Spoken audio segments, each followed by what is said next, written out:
And welcome everybody to Collision Course. It's our first CPV back for RCWE. We have 7 matchups on the card here for tonight, and we hope you enjoy yourself as we start things off with our first matchup, which is going to be coming up here fairly soon.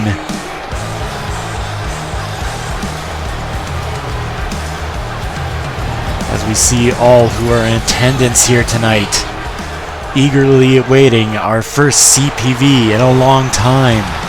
And we're kicking things off with the Intercontinental Championship. Mr. Amazing is our longest reigning Intercontinental Champion. He has held this. He's probably the only one who has held it as basically before our hiatus. He's been winning and winning so far. Like whenever he's had a title match, he's just had an incredible streak going. But I mean, tonight he'll be facing off against Eric Cartman in a steel cage match. Basically, Homer has set this match up, or basically due to their actions of just basically beating him up, pretty much forced Mr. Amazing into this matchup because he just had enough of those two basically pestering him. So basically he accepted this matchup as long as it was a steel cage match. Makes me wonder why he's choosing a steel cage match. I mean, you'd think he would go for something more of a Hell in a Cell match, because Homer can still go over top of the cage. I mean, here comes Cartman. It's going to be his second Intercontinental title match. He's faced off against Mr. Amazing before, earlier on in the championship series.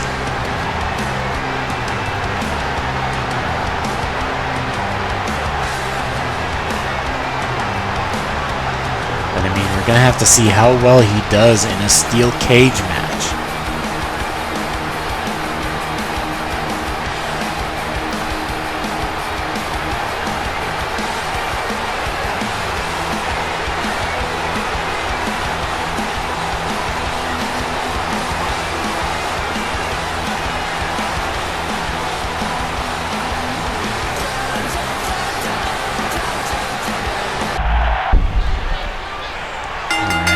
We're kicking things off a little bit. No, a slap, and then Cartman on the attack and knocking down Mr. Amazing.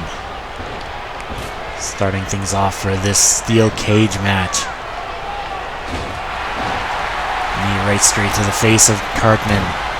Mr. Amazing. Oh, he gets blocked, and Cartman fighting back. Now Cartman has him in the corner. Gets in several punches. And Cartman, I feel like he's celebrating a little bit too soon, because Mr. Amazing just gets out of the way of that big butt of Cartman's, and now is back on the attack.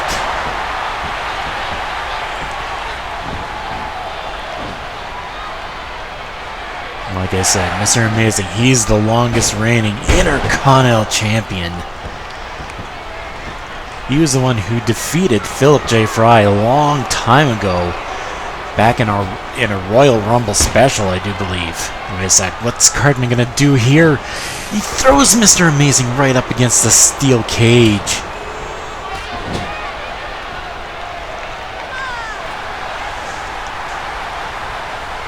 Wait a sec, Cartman setting up for a neck breaker. Oh my god, from off of the top rope too. That's gotta do some serious damage to Mr. Amazing. Oh, but Mr. Amazing, he's back on the attack. He has Eric in the corner. Getting in several kicks right straight to the head.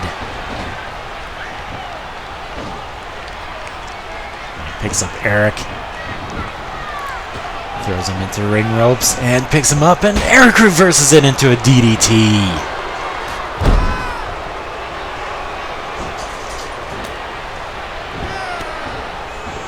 Eric is surprisingly, like, he's able to keep his own in his matchup. Obviously, the training from Homer there, oh my god, I believe that was just the kill shot. The kill shot from Mr. Amazing. Now he's going up. He's trying to head up onto the cage.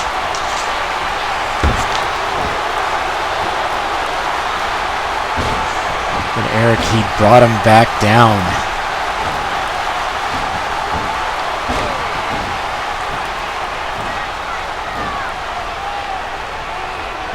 Now Eric gets in behind, picks him up with a back suplex. That kill shot could have been the falling grace for Eric, but unfortunately for Mr. Amazing, Eric got right back up and basically took him off of the cage.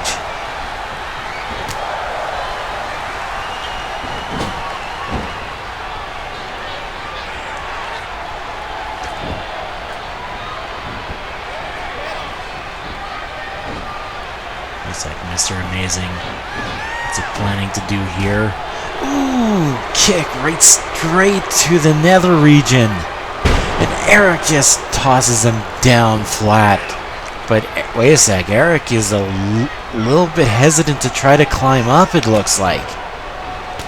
That would have been the perfect opportunity to try to go up, but he's kind of looks like he's nervous.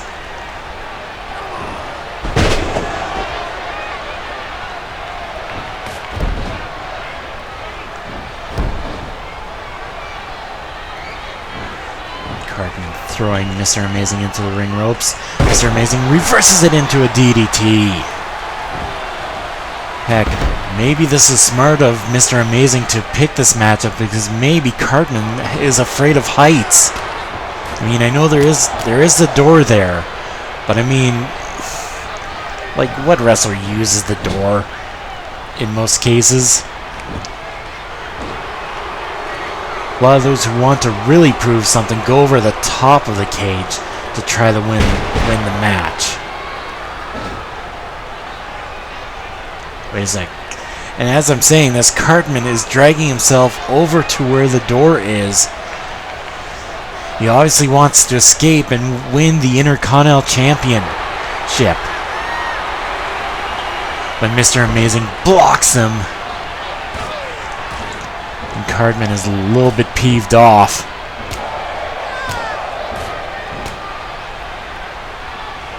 Mr. Amazing takes him down. Ooh, right straight onto the leg of Cartman.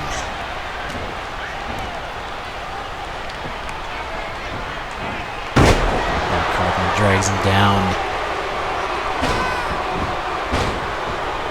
Getting in several kicks around the body of Mr. Amazing.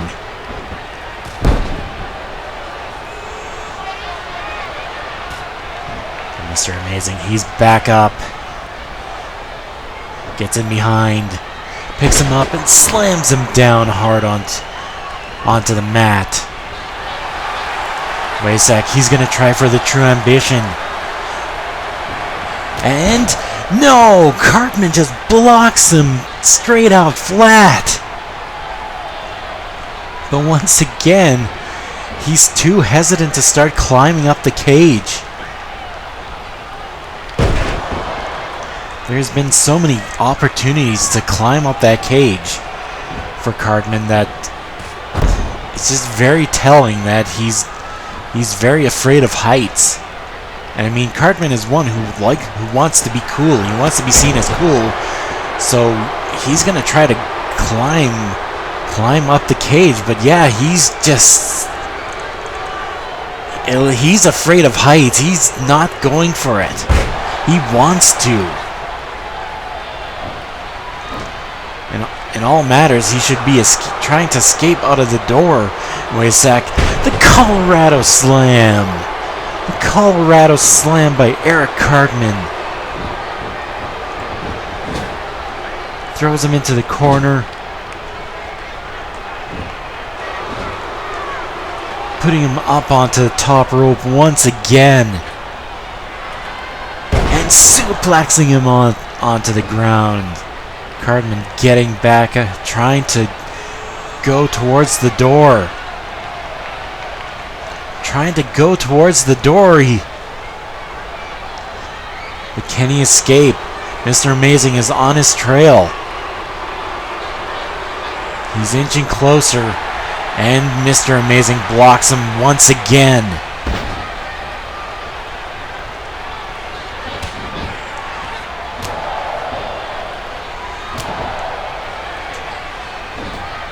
Mr. Amazing throwing Cartman into the ring ropes and picks him up and slams him down hard onto the mat.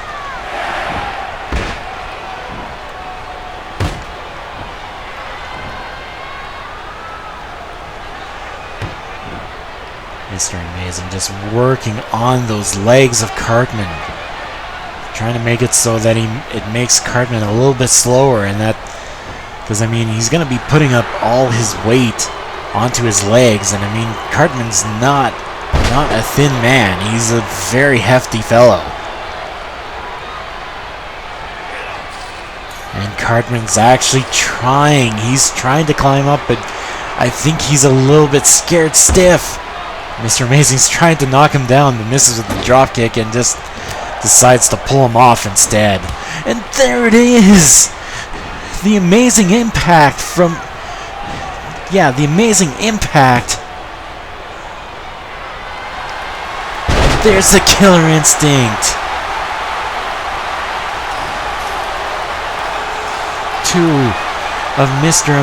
One of Mr. Amazing's finishing move, or they're all his finishing moves, to be honest. He's trying to climb up the cage, and Cartman, I think he's desperate. He has to climb up. He has to take him down, or else Mr. Amazing will win. Desperation is definitely a key for Cartman. That helped him overcome a little bit of his fear, or a lot of his fears of climbing up the cage.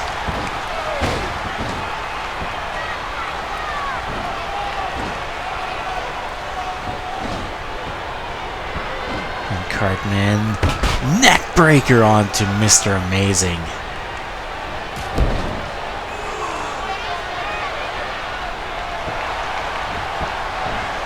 Mr. Amazing pushes him back, gets him into a DDT. Once again, trying to climb up.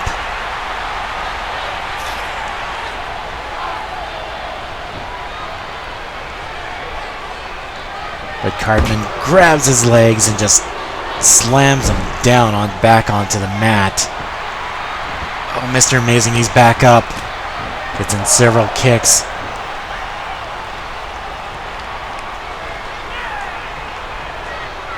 Throwing him into the ring ropes, and I think he's trying to set up Cartman to be thrown into the steel cage. I don't know if that was wise or not, because remember, Cartman's a hefty fellow. He could have easily made that steel cage collapse and caused the cage to fall right on top of me. Don't do that again, Mr. Amazing. Please don't. Please and God, don't.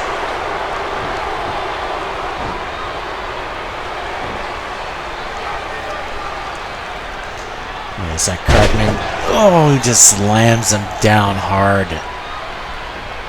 I really hope that the people who secured this steel cage kind of secured it very well to handle a lot of Cartman's weight if he ever gets tossed into steel cage. Because if those steel cages come out, that's gonna come out either onto me or the fans, and that's not gonna be good.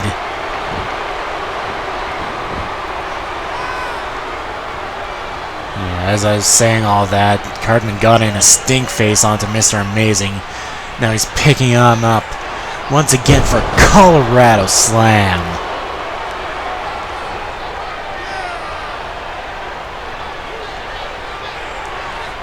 Cartman, yeah, he's getting desperate, and desperation means that it's helping him overcome his fears. But he's slowly going up the cage.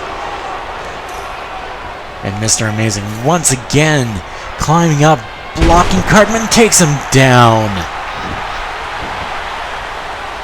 Mr. Amazing, what's he gonna try to do here? I think he's setting up for a frog splash onto Cartman.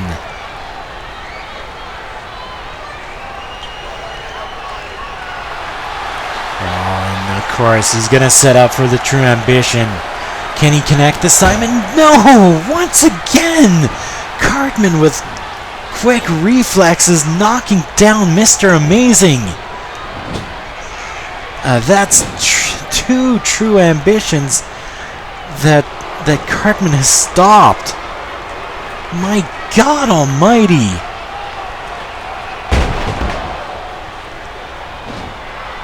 Cartman once again with that suplex off of the top rope, and now he's trying to crawl towards the door of the cage.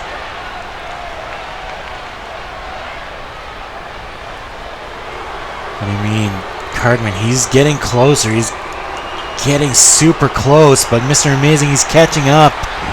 He stops him once again. Cartman just cannot get to that door sometimes, and there's another Killer Instinct from out of nowhere this time. Mr. Amazing just not... He's taking no time to climb that cage. He's climbing up. And Mr. Amazing, he's up there. Cartman, he's climbing up there as well. He's got Mr. Amazing. And slams him down. My God Almighty.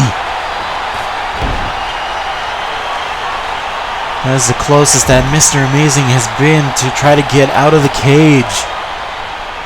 But Cartman just blocked him.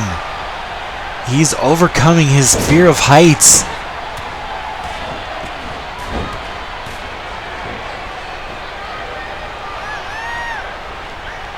Is that Cartman?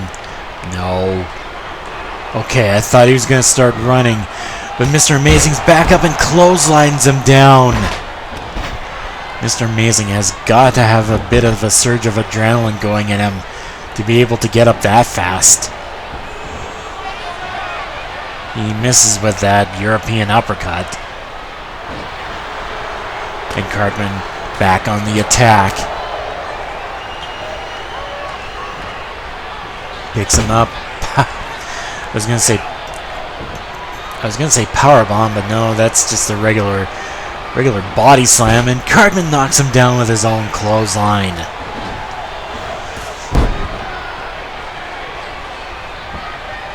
Cartman getting, has him in the corner there. Mr. Amazing blocks him. He puts him up onto the top rope. What is Mr. Amazing planning to do here? Looks like a Green Bay plunge from off of the second rope. Once again, Mr. Amazing, he's taking the opportunity to try to climb that cage. But I mean, this match has been dragging on for long, that he's slowly going up, but Cartman, he's back up. He takes down Mr. Amazing.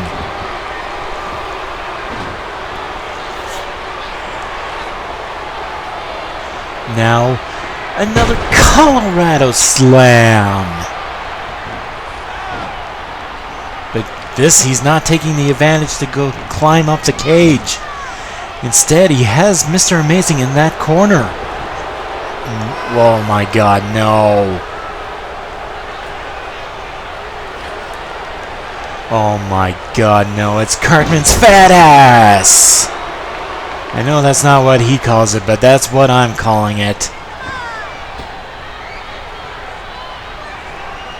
I think Cartman was a little bit trapped afterwards, but now he's climbing up the steel cage, trying to show everybody how cool he is. But Mr. Amazing, he's back up.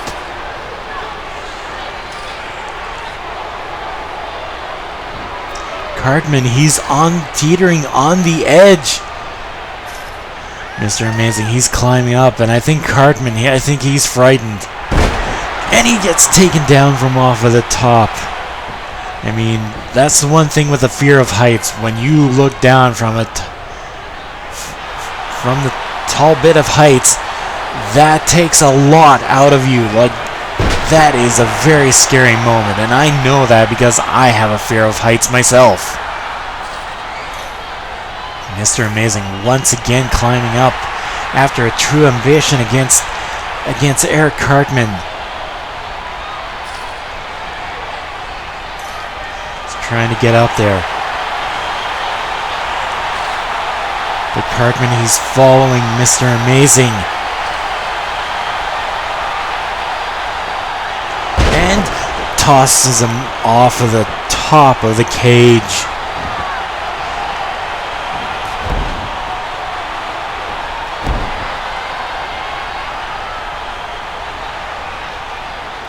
Zach Eric.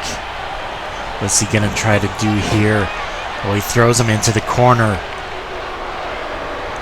Once again, goading Mr. Amazing.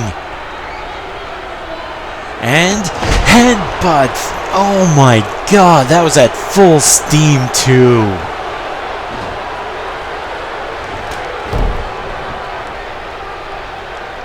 God, that would have been all of Cartman's fat head.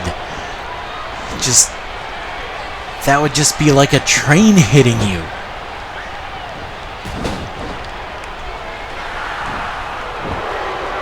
And once again, another Colorado Slam. Will this be all? Will Cartman be able to do it? He's climbing up. He's getting closer. He's inching closer. He's up there, but once again, he's freezing up. But instead he tried to take a risk, but he tried to take a risk by just landing on Mr. Amazing. But instead, it was a dumb risk. He just fell flat on his face, and that gives Mr. Amazing the advantage, and he's escaping the cage. If Cartman would have just gone backwards instead of just trying to land on top of Mr. Amazing, he most likely would have won this.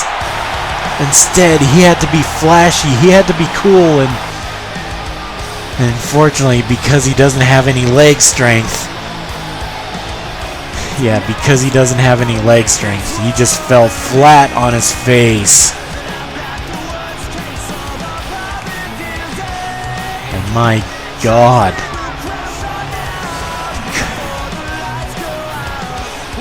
I thought for sure that Cartman would have had this to become the Intercontinental Champion. But no, he had to be too flashy. Hell, maybe it's both flashiness and the fear of heights. Cartman felt he had no other way to do something.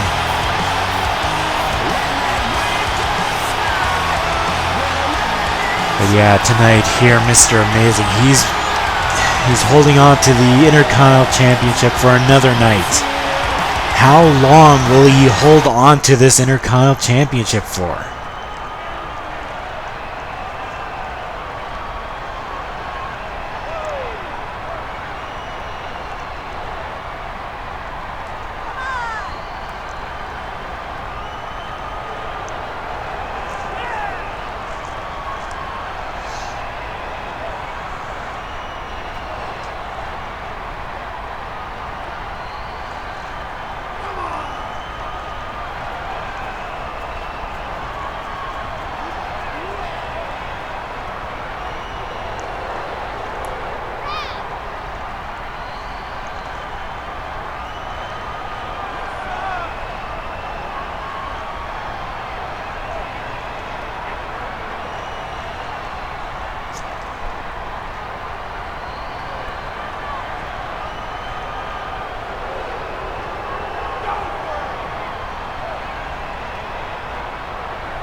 So that's quite the warning for Mario.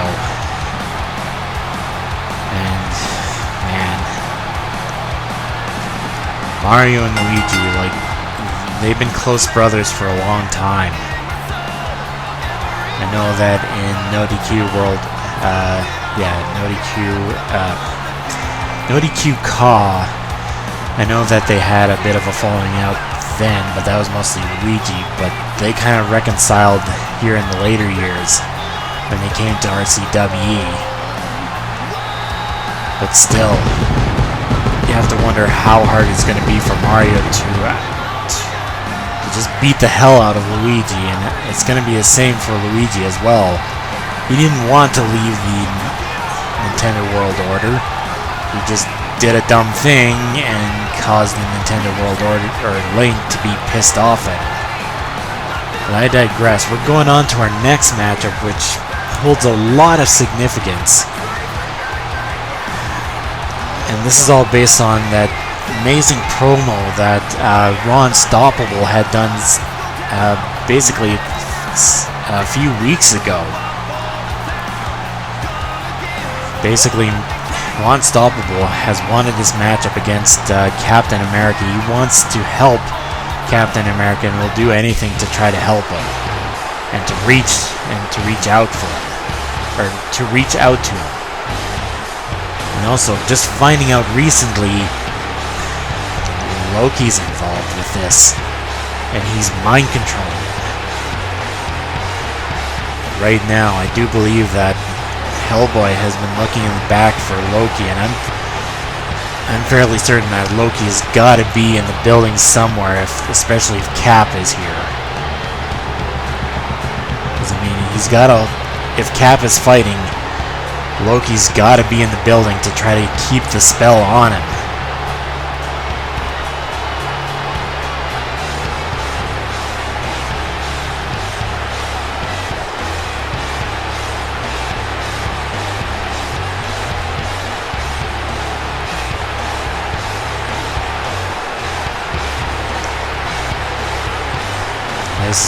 This is definitely going to be a tough fight. I mean, not for Captain America. He's going to do all to try to win this matchup and just basically beat the hell out of Ron. And I mean, for Ron, he does have to try to take him down and to try to get him immobilized. Because I mean, if they're going to try to break whatever spell is on Captain America, both Ron and Hellboy are going to have to work as a team. Well, Hellboy's in the back, and with Hellboy being in the back and Ron being out here trying to take down Captain America and start things off. Right now, Ron is the aggressor.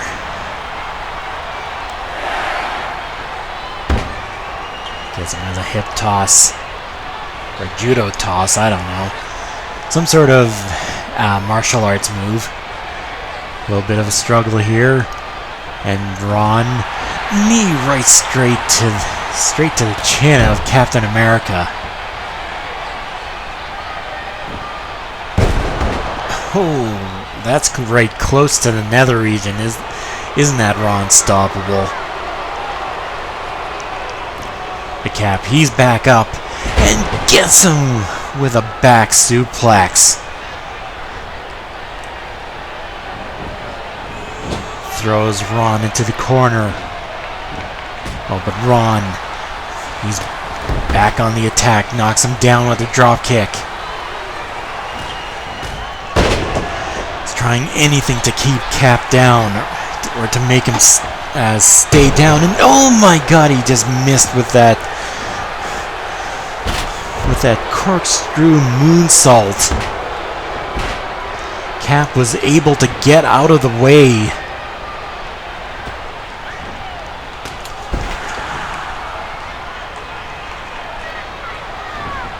There's that Cap. Oh no, he knocks him back with his boot.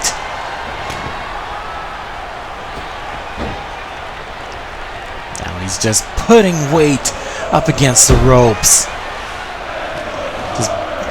But not for too long. He doesn't want to try to choke Cap out and to complicates things, to be honest.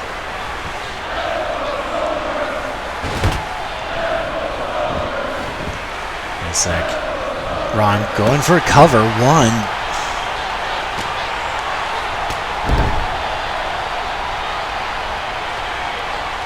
Obviously doesn't want to drag things out.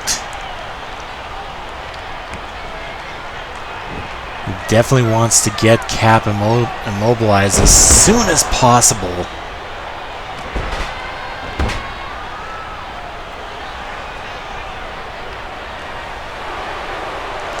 But Cap putting the pressure onto the back of Ron Stoppable.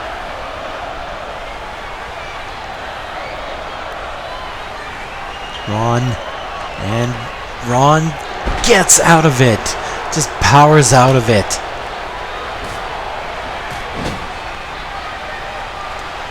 Now Ron puts Cap onto the top rope and Hurricane Rana to the mat. 1, 2, only getting a 2 count. Oh, but Ron misses with that kick. Cap back on the offensive. Gets him in a camel clutch. And Ron, I think he's trying to go towards the ropes.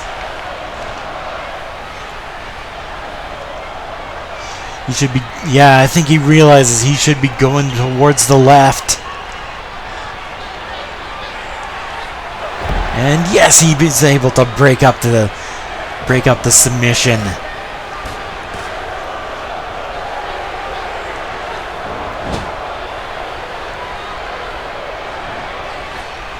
And Cap going to the top rope and a bulldog from off of the second rope.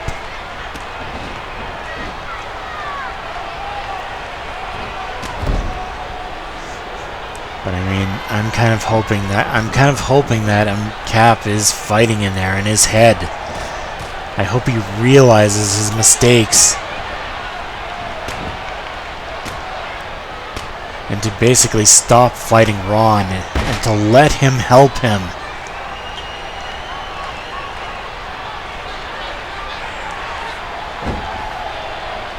But I mean, it pretty much seems that Loki's magic is fairly strong here. I mean, if it's held Cap for this long. It's just the only thing is we don't know how long it's going to be until Cap's mind truly breaks. And I mean, it can honestly be fairly soon that his mind could easily break. That's why there's such a big urgency with trying to take Cap down.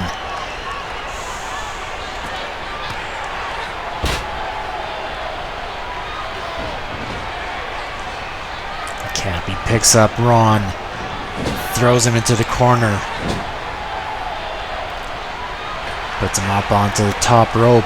Oh, Ron knocks him back and connects with that kick right straight to the head. Ron going to he doesn't believe that he's gonna make that, so instead he just knocks him down flat and gets him with several kicks. And a tilt-a-whirl power slam, or whatever you want to call it.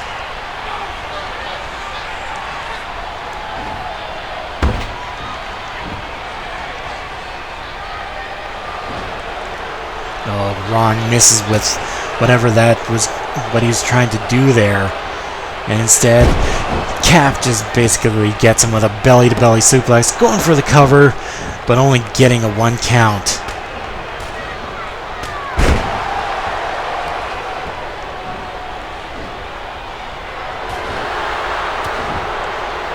So Cap is just wailing away on him and knocking him down with a clothesline.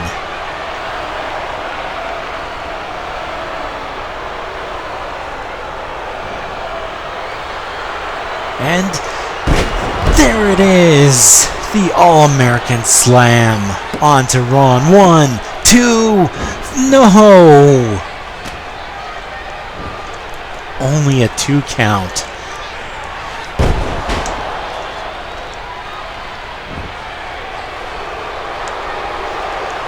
Cap going to the top rope with a moonsault, but Ron was able to bring up his knees, and he's going for a cover. 1, 2, no! Ron was able to block that moonsault and tried to go for a cover. Unfortunately, he only got a 1 count. Ron has definitely got to do more to try to take Cap down. There's an elbow drop onto the right straight to the chest of Cap. 1, 2, no!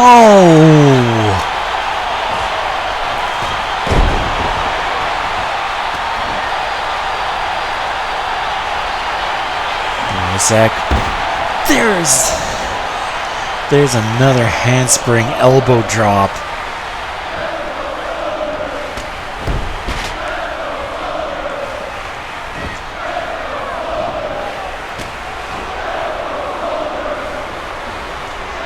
Cap. He's back fighting.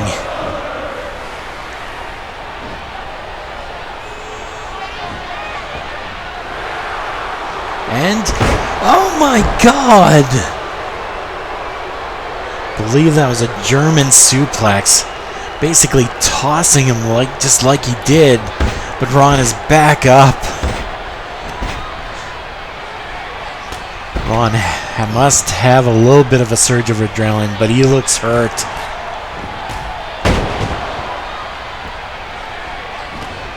Just hoping he doesn't fail in the fact that he can keep Cap down.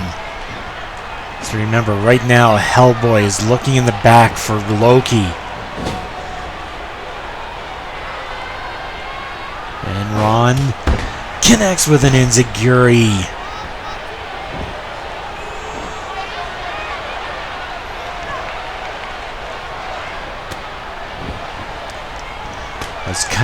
It kind of looked like Ron was contemplating about doing the mystical monkey kick, but I don't think he just didn't want to do it. But that means Cap, he's back up and slams him down hard onto the mat. Cap, he's just an expert fighter. He can just wear you down. Right now he's got him in another camel clutch. But he stops. Maybe a little bit of Cap is fighting in him. But I mean but there's got to be some conflict in his mind.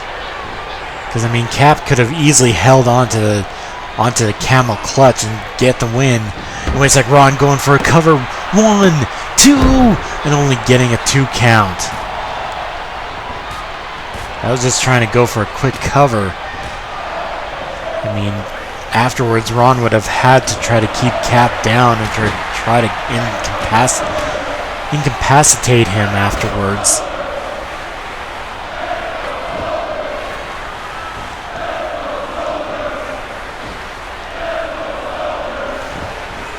And Ron throwing Cap into the corner and misses with the enziguri.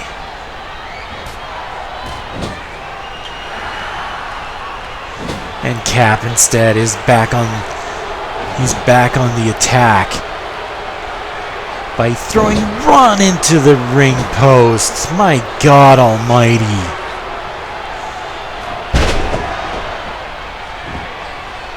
Going for the cover. 1, 2, 3, no!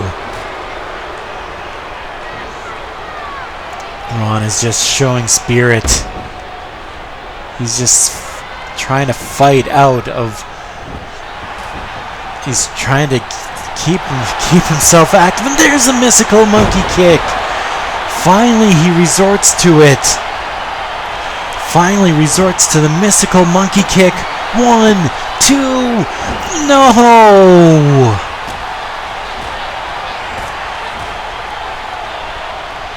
Cap is just still. He's still fighting. Both Ron and Cap are showing spirit in this matchup. Ron for the right reasons, Cap and for reasons that he's probably not fully aware of. Going for a cover 1, 2, only able to get a 2 count once again. Come on, you got to keep Cap down. And it's going to be the only way to incapacitate him and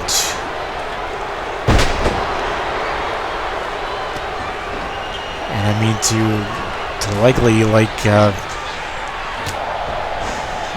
to make sure that he stays down. Wait a second, roll up by Cap. 1, 2, only able to get a 2 count.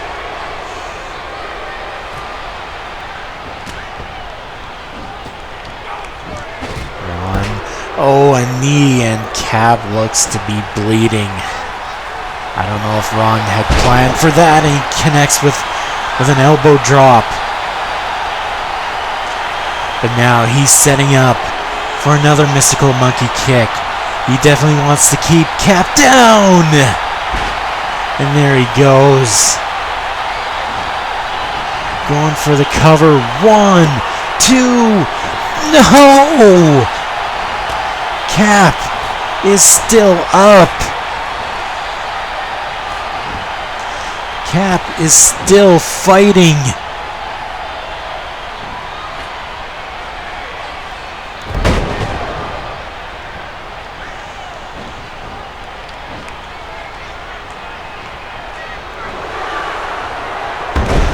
There's another German suplex. My God.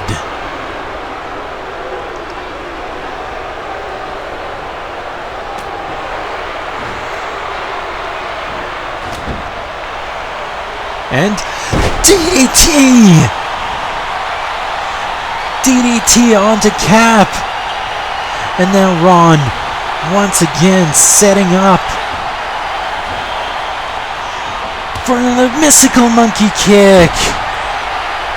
Cap is down! Ron dragging Cap to the middle of the ring. Going for the cover. 1, 2, 3, and this one's over. Ron wins this one, and I do believe that Cap looks to be knocked out and incapacitated. Ron must have had to put a lot more into the mystical monkey kick than what he wanted to put into. But Cap is down. And now that just leaves Hellboy. And what's happening there? Hold on a sec.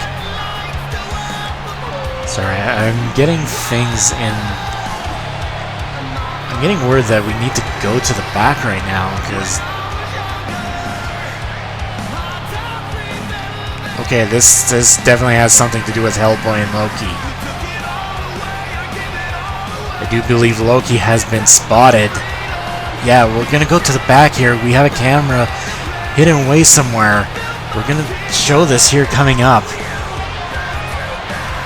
Because apparently they found Loki.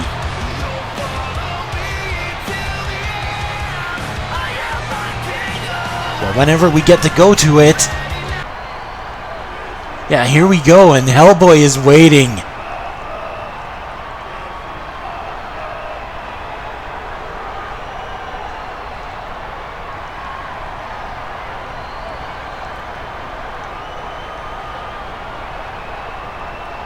Not sure as to the slightest. We have been talking about it.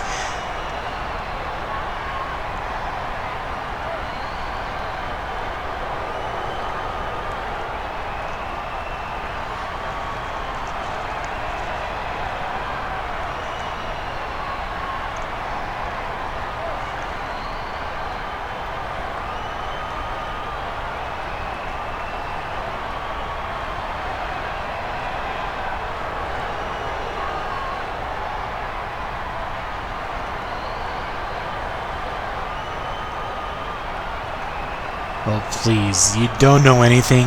That's a blatant lie from Loki.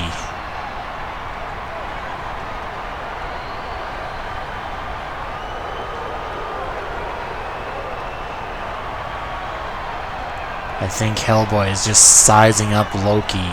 He's trying to make sure that Loki doesn't pull a fast one, obviously.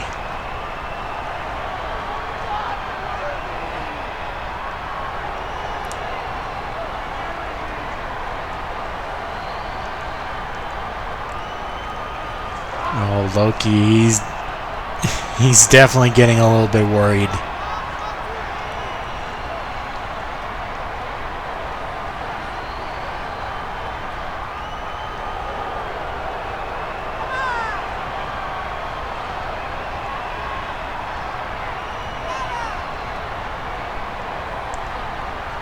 I'm kind of afraid.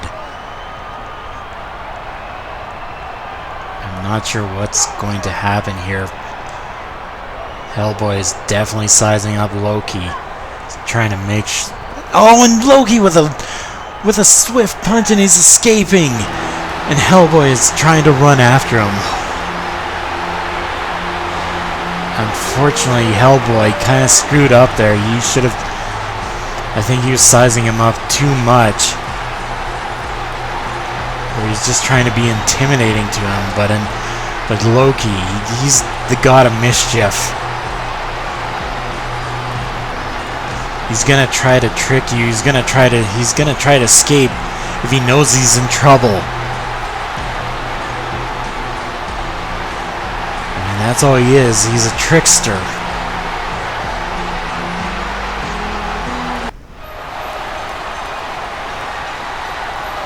It is now time for the Internet Championship match. El Novino has been waiting a long time to get another shot at the Internet Championship. He was supposed to be in a championship chamber match for the Internet title a long time ago when Riku had the Internet title.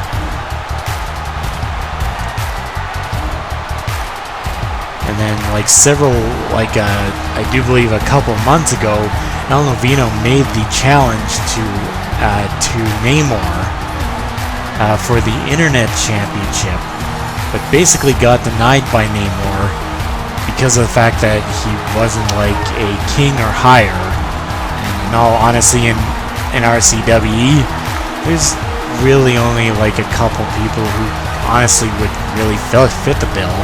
And honestly, El Novino is one of them because of one of his titles, which pretty much counts him to being a king.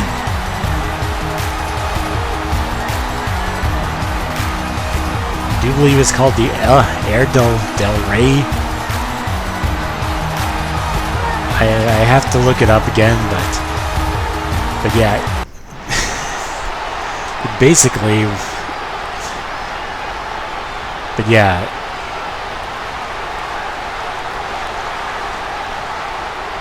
but luckily for El Novino, he was able to get this title shot due to the fact of him and Rick Grimes winning a match basically a couple weeks ago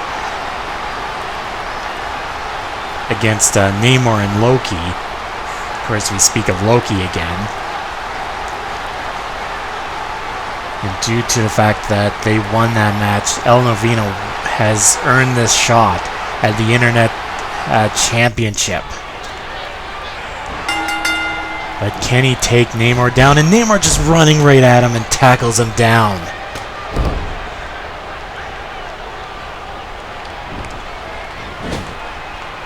Throws and knee, and then another attack afterwards.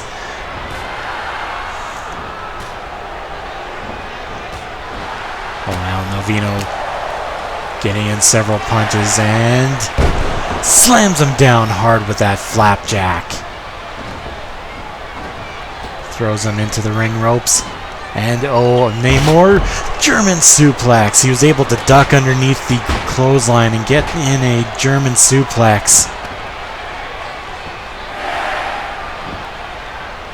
gets in another German suplex.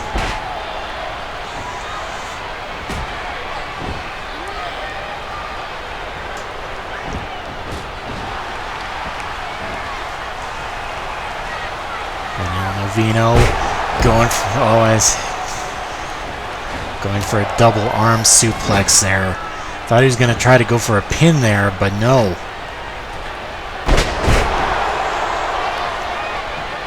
Maybe he feels it's a little bit too early to try to go for a pin. One thing is, El Novino has beaten Namor back in the past, and he's going for a cover but only gets a 1 count.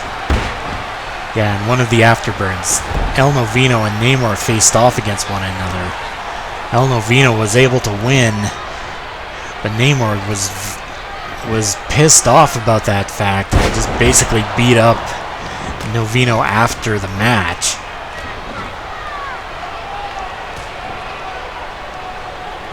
Novino, he's back up. Gets him in an arm bar.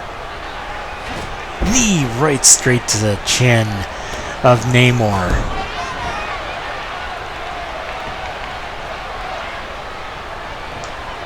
Now El Novino throwing Namor into the ring ropes and gets him with that kind of like sit down power bomb one. Only getting a 1 count though. Definitely has to do a lot more to keep Namor down. El Novino escaping to the outside. Wait a sec, I think he was trying to do it to trick Namor. And then he goes and connects with that clothesline. Didn't really look like he caught all the clothesline because Namor got right back up.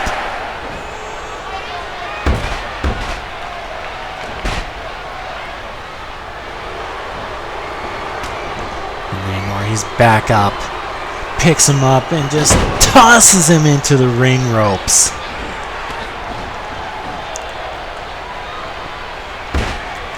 And Novino back in charge and gets him into the STF.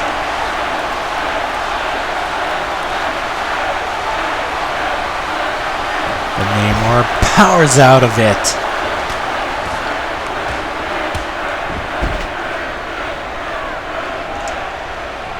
Namor's definitely trying to do his best to keep Novino down.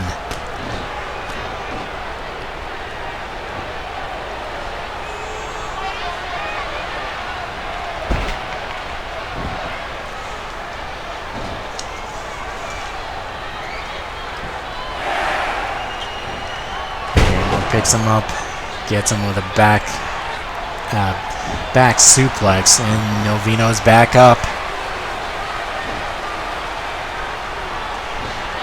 Picks him up and gets him with quite the maneuver there.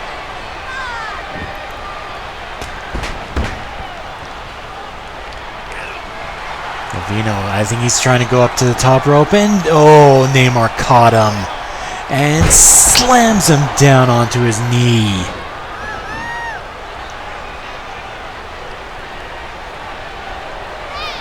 Wait a sec, Namor. Oh my god.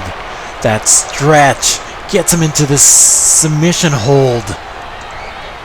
Just stretching the body of El Novino.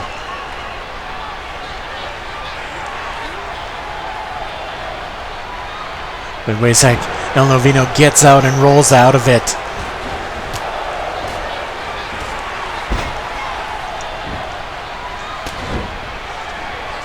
And DDT by El Novino. Going to the top rope. Oh, that looked like a headbutt. 1, 2, only getting a 1 count once again. But Namor just pushes him back. Gets Novino into the corner. And oh, a muscle buster onto Novino. Going for the cover. 1, 2, once again, Novino was able to kick out, showing all of his fighting spirit, trying to get back up, but Namor is just keeping him down. This time he picks him up with an Alabama slam.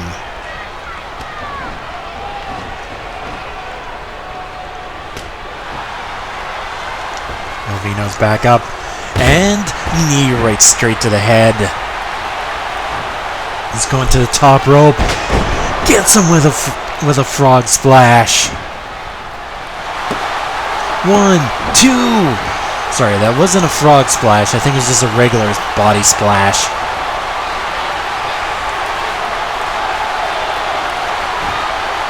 Wait a sec, he picks him up into a backbreaker, one of his signature maneuvers.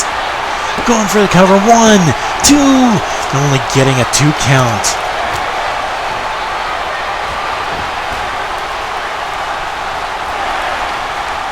And Namor with a nice neck breaker. Going to the top rope.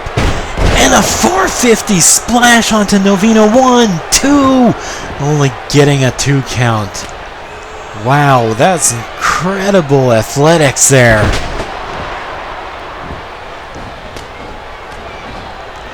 A man his muscles are so built up from being underneath the sea. Novino, he was able to escape to the outside once again. Trying to catch a break. Trying to think things out. And Namor coming to the outside, and El Novito is just working away on him. Throws him back to the inside, and Namor is just too quick for him. Namor once again going out to the outside and just able to escape from whatever attack that Novino is going to try to do to him.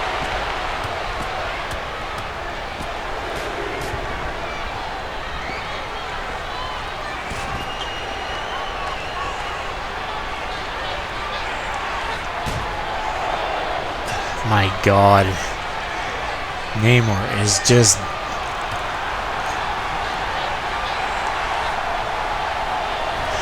there. My God, a modified rock bottom, an Uranagi, I do believe it's what it's actually called.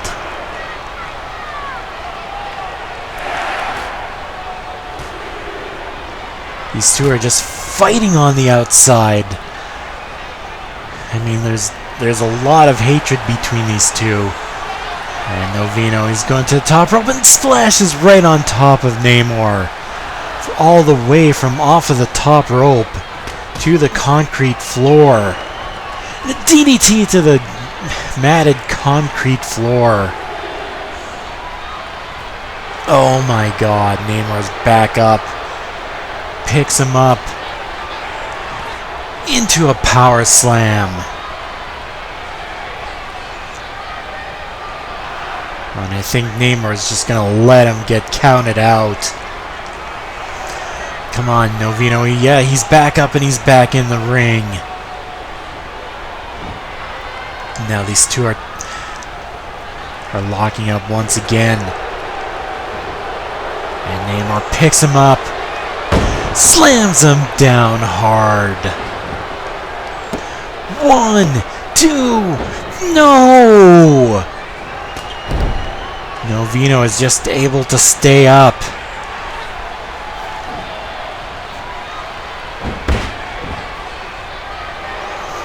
And he's got him in a submission hold, trying to wear down Novino.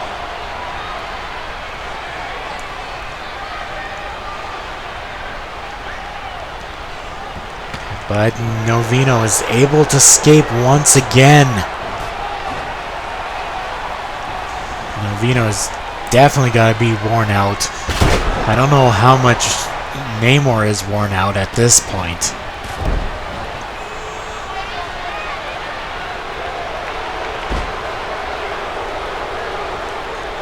Namor, oh, with that leg DDT.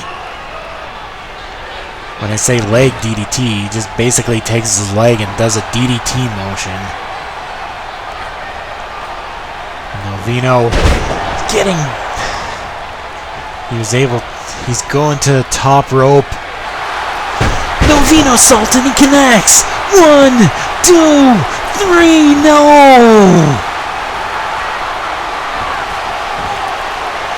Namor was able to kick out. Thought for sure Novino had that one.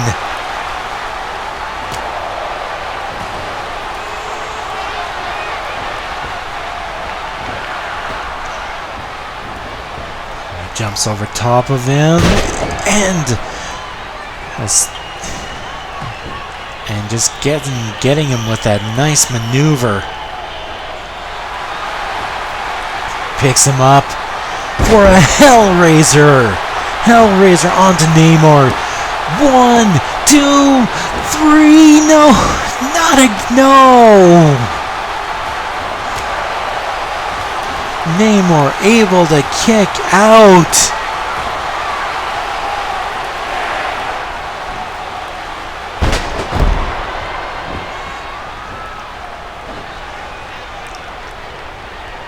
It's just surprising. I thought for sure that El Novino would have been able to secure the win and get the internet title. But no, Namor is still fighting. Picks up Novino once again.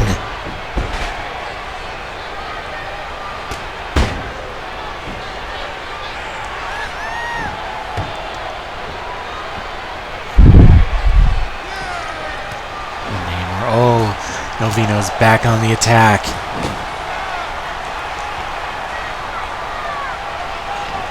He picks him up with a neck breaker.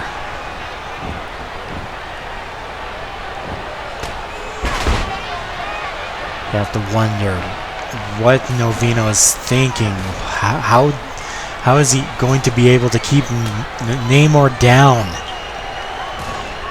I mean, Namor is a fighter. He's a king of the sea.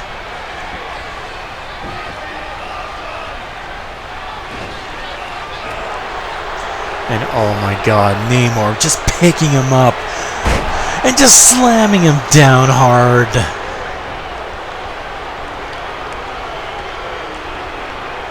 I think Namor's going for the Atlantean headlock. He's got it locked in. Novino, he's struggling. He's trying to fight it. Man, Novino, he's struggling. He's trying to fight out of it. He's got a fighting spirit in him. He's trying to fight out of the Atlantean headlock.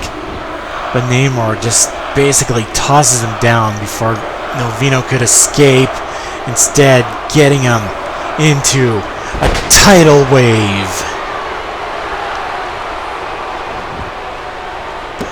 1, 2, 3. No! Once again, Novino was able to kick out of that. I mean, how in God's name was he able to kick out of that?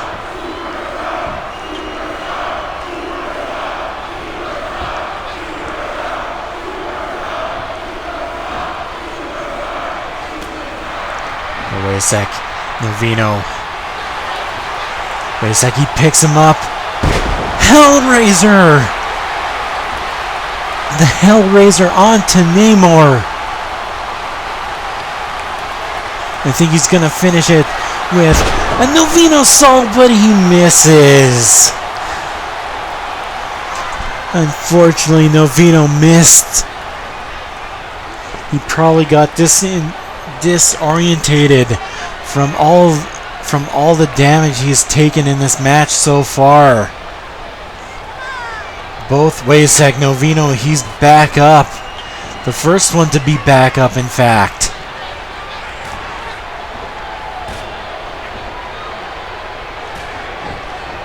These two are kind of fighting away at it.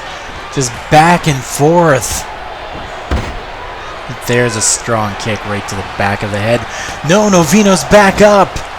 Surge of adrenaline going to his body.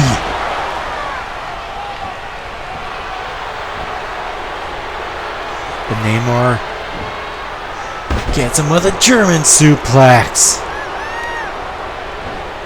But no! Novino is back up.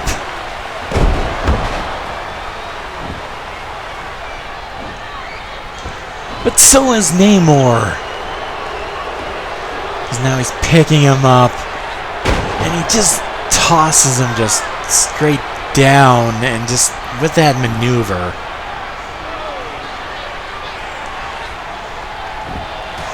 What? How is Novino doing this? He's got him in a Hellraiser. Hellraiser onto Namor.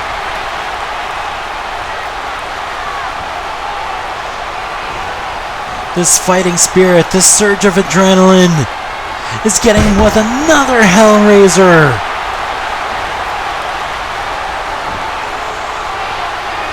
It's dragging him to the middle of the ring. 1, 2, 3, and this one's over. El Novino is our new internet champion. And just what an incredible matchup. Novino just did not want to give up. He didn't want to have Namor to have the last word. El Novino is our new internet champion, able to overcome the might of Namor. And Novino able to finally show that he is the internet champion after all these years. After a hiatus, he finally got the internet championship. It may not have been from Riku, but I'm pretty sure that he's savoring the fact that he's internet champion. And adding another notch to a lot of his different title reigns.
Man, I feel a little bit spent after that last matchup. But it looks like Homer is going to be trying to personally go after Mr. Amazing to get Eric the Intercontinental Championship. Don't know how this is all going to play out. But right now, it's going to be a street fight. And Luigi, he's coming out to his classic music when him and his brother first came out to RCWE, but he looks a little bit melancholy. You can tell he just does not want to do this.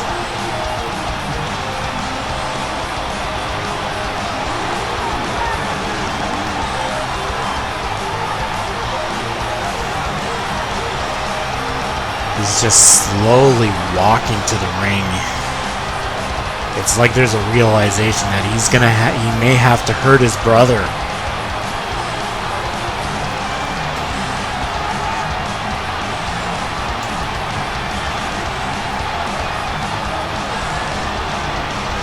I mean, if he has to hurt him, I guess he must have to. I mean, for Luigi, his whole world was just basically taken away from him by Link and the Nintendo World Order. It doesn't help that a couple weeks ago that Mario essentially just basically betrayed him.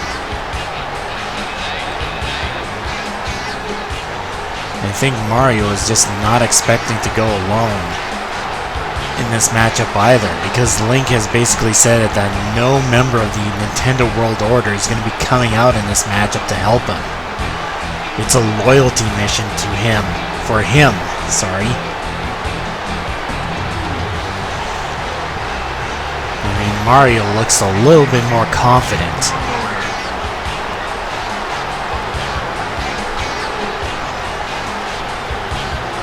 He looks surprisingly more confident than Luigi. Luigi looks like he just doesn't want to be here. He doesn't want to be in this matchup.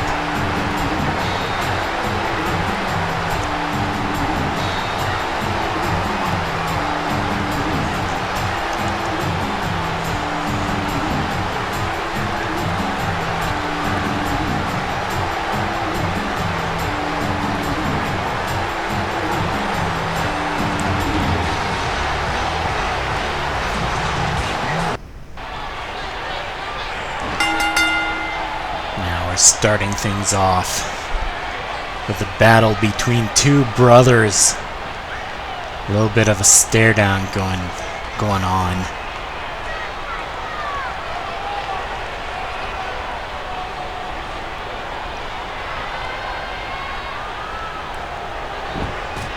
And Mario with the first attack.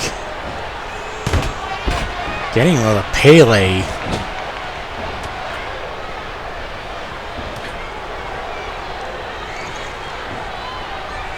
Mario, what's he gonna do here? Oh, a Super Mario Stomp right to the back of Luigi.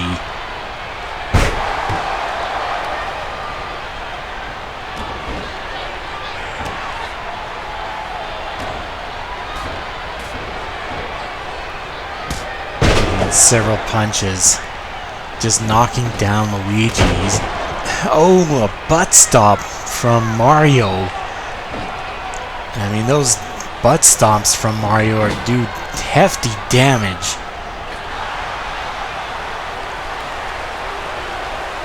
Now Mario's slamming down Luigi from off of the top rope. Oh, and he's now getting some sort of weapon. Oh, it looks like it's a sledgehammer. And right straight to the chest and gut area of Luigi. Oh, and right to the back too.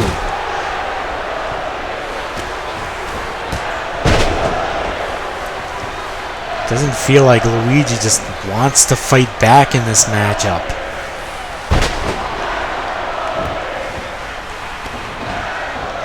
It's almost like he's letting Mario just basically attack him.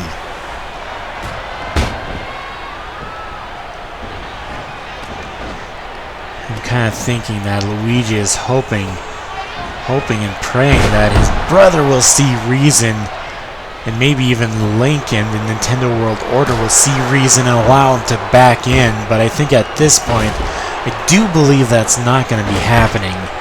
Link has pretty much said it. He said that he's not going to be, it was Mario that said that he's out of the Nintendo World Order, obviously on the orders of Link.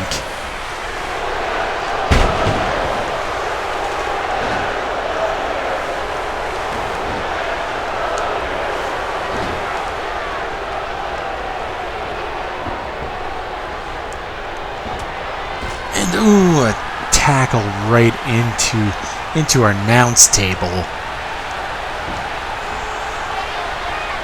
And then, oh, I thought he was going to throw him into the steel steps, but no.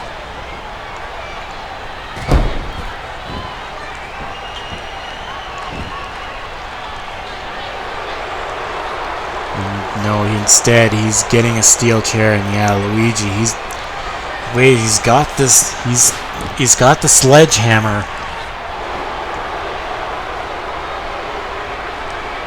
Mario's waiting for Luigi to do an attack, but Luigi, he's hesitant. He doesn't want to do this, and oh, right straight to the head.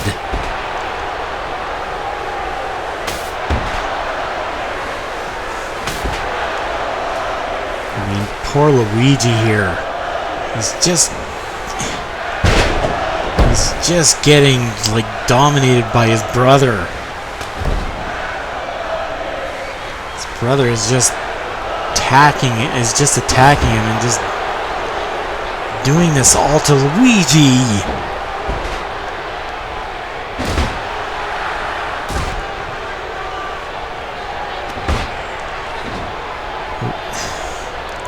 Luigi, you gotta fight back. Come on, you gotta fight back. You just cannot take this from your brother. Mario's setting up for a Spanish fly from off of the top rope.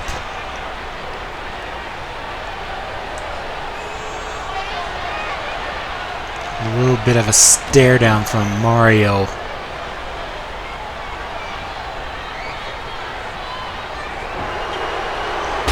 Mario Stunner!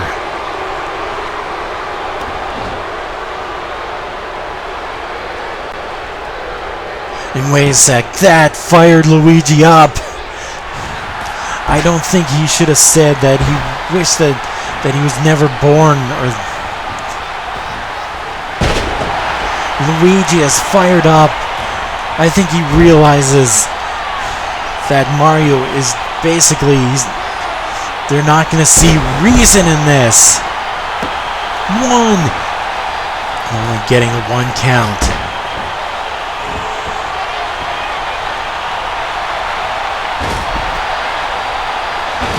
Luigi, he's just back on the attack. He's realized that the Nintendo World Order is never going to bring him back. I'm pretty sure the remark from Mario basically put that spark into him, saying that he wished that he was never born. Like, how can a brother do that?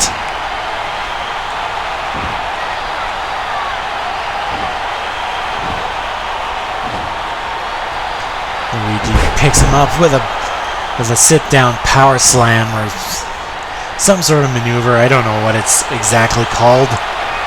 Luigi's he's going for something. It looks like a table. Mario on the top and connects with a drop kick. Mario's taken out a little bit too. Luigi, he's back up first.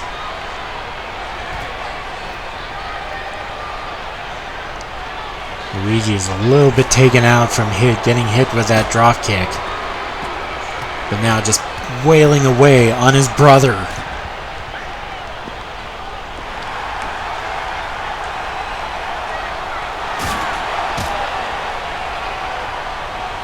Luigi, I think he's looks like he's setting up the table.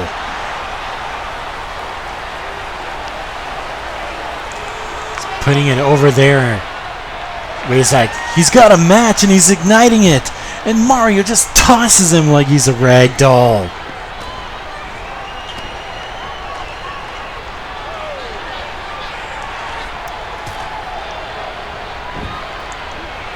And Mario slamming the head of Luigi up against our announce table.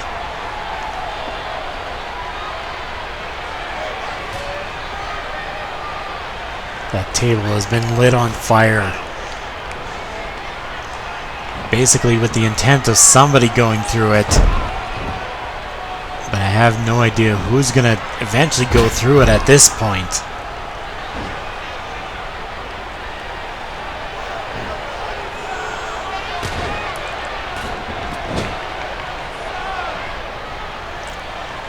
Mario putting Luigi up to the top rope and slamming him down hard from off of the top rope. Going for the cover. 1, 2, no!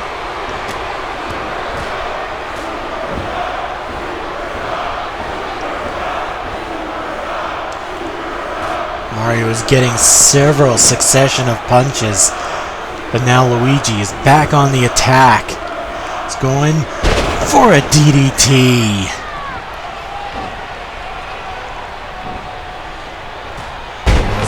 Oh, he knocks him down with a clothesline. And now, I was gonna say tilt-a-whirl DDT, but no, it's a DDT, whatever.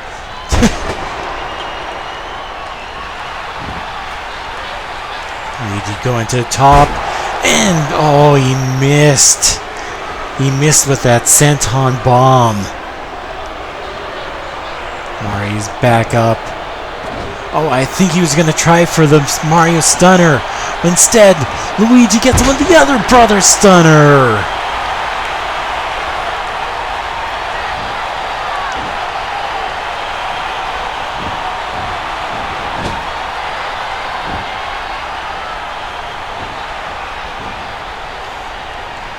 Now once again with another DDT. But Mario raking the eyes of Luigi.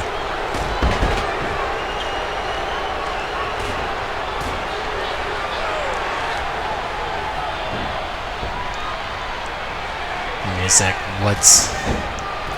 oh, Mario knocks him to the outside. I think he was trying to set up something else. Luigi's back onto the top. And just knocks Luigi right back down. This feels like something that two brothers would honestly do. Basically, a brother would basically push you off of some furniture, and when you try to get back on, he pushes you off again. That sort of deal. Wait a sec, what's Mario gonna do here? He's not going in the direction of the fiery table. Instead, he just suplexes him to the outside onto the concrete floor. Going for the cover. 1, 2, only getting a 2 count. Surprisingly, this street fight is also falls count anywhere by the looks of it. 1, 2, no! Luigi able to kick out once again.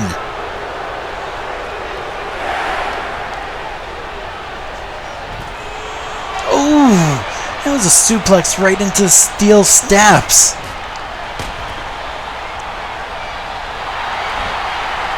Oh, he has the steel steps. He did have the steel steps, and he has him again, and slams him right on top of Mario.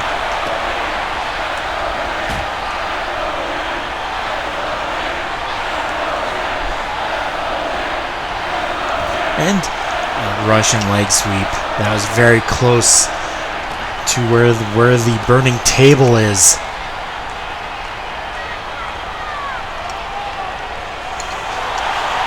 And other brother stunner on the outside.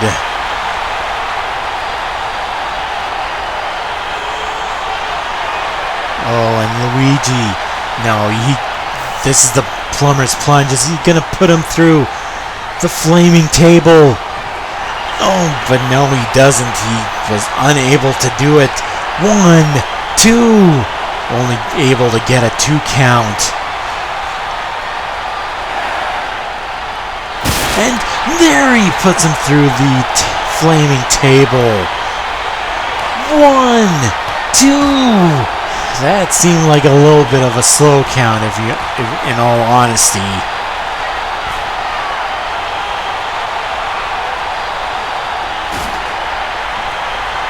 I think everybody would all agree that seemed like a little bit of a slow count.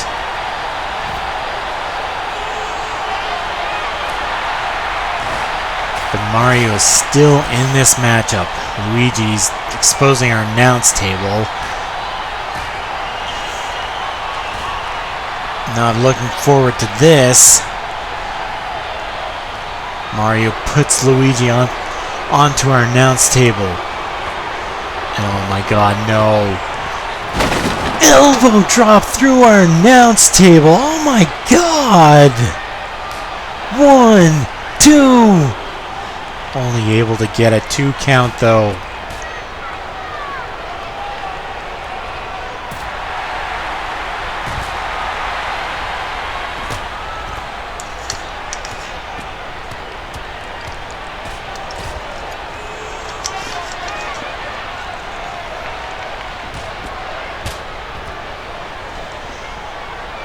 Man, Mario, oh wait a sec, he's grabbed somebody's crutch, come on. They need that to be able to get around.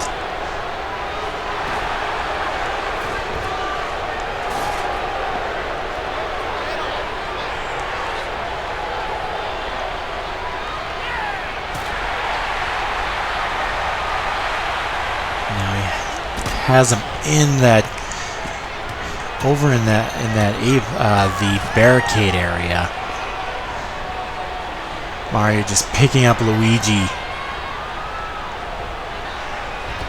Gets him with a swinging neck breaker. Luigi tosses him back.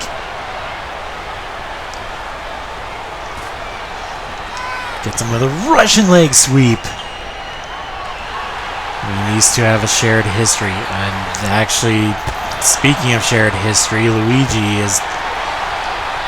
was a former No DQ world champion, and he's rubbing it in the face of Mario. Somebody brought a replica of the No DQ world championship.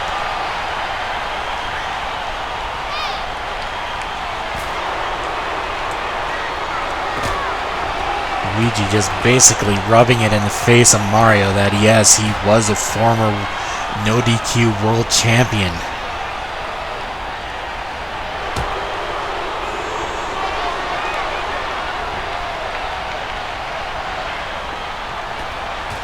I think Luigi was kind of contemplating the fact that he actually wanted to use his boot against the side of the head of Mario, but he just couldn't go through with it.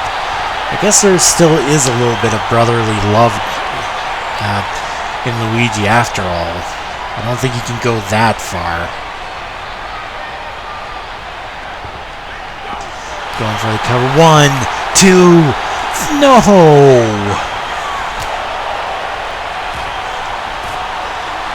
Luigi just could not get the 3 count there.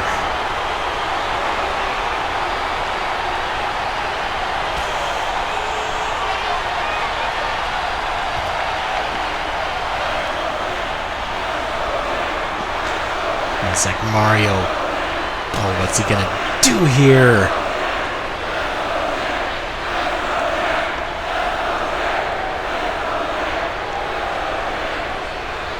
Wait a sec, he's got another table.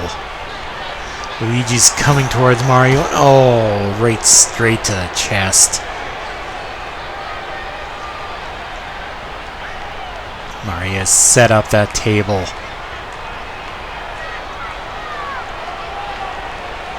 And getting him with a DDT. I thought he was going to try to do a suplex right through that table, but no.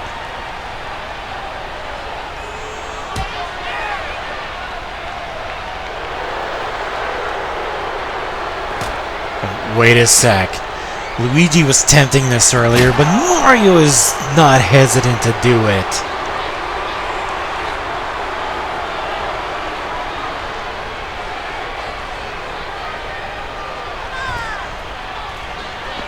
Man, the fact that Mario just did that to his own brother.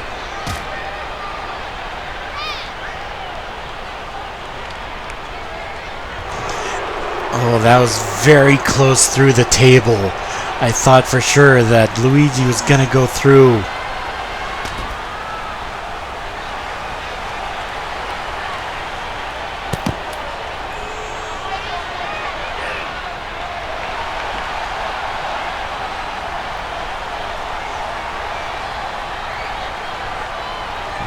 Luigi, is he?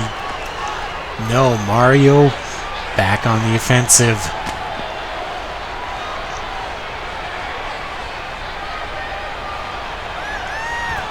Twist of fate.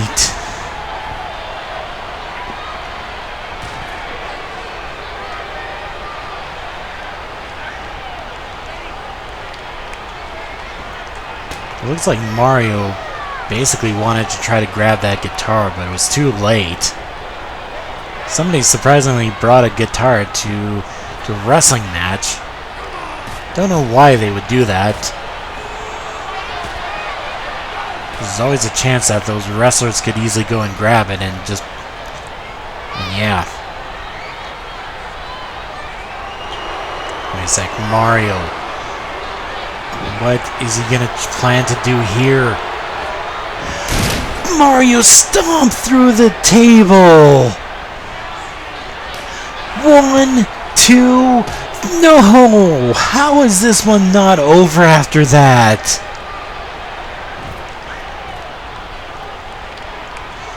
The Super Mario stomp through the table. Thought for sure that Mario would have won that after that. Now he's got the guitar. And he puts it right through the head of Luigi.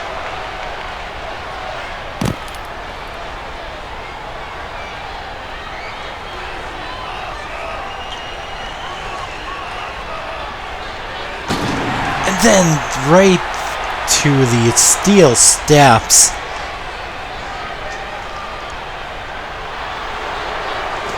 And then a Mario stunner. This has got to be all at this point.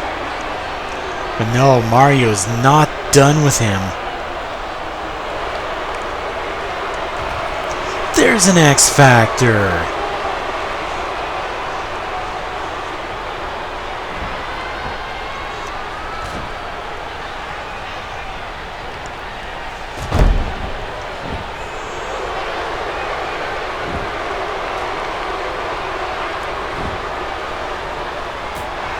And oh, now he has a kendo stick.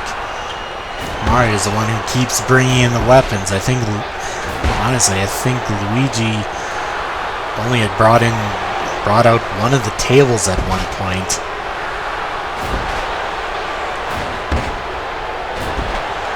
Mario just basically wailing away with that kendo stick. Luigi keeps getting up, and there's a Sister Abigail paying tribute to the late great Bray Wyatt.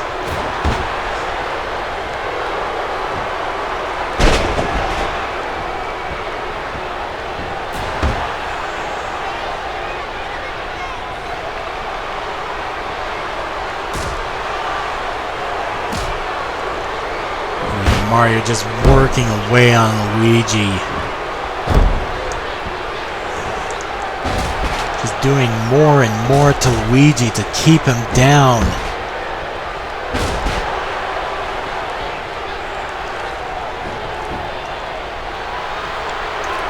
Mario going to the top. Super Mario Stomp.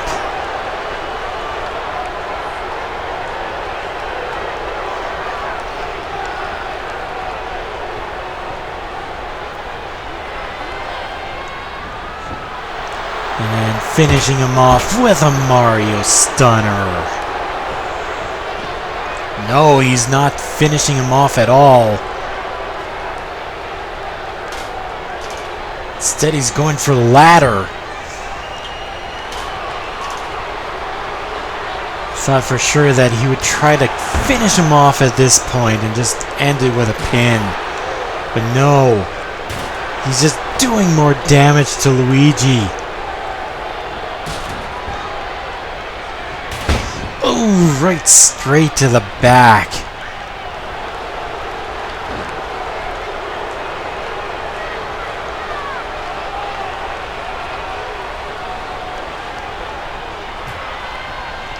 Luigi trying to fight back. He's definitely slowing down in this.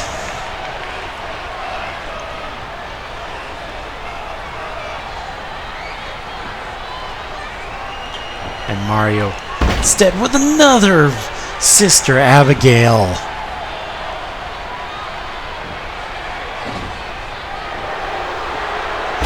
Mario Stunner. At this point, the ref should just call it. Luigi is not fit for battle at this point. And Mario just knocks down the ladder he put up.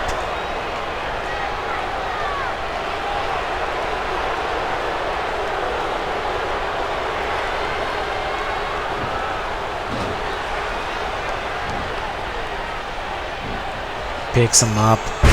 Fall away slam. Wait a second. No, what is Mario gonna do here?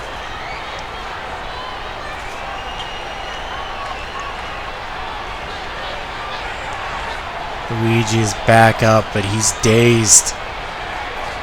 Maybe not dazed enough because he knocks Mario off. Still showing some comprehension at least.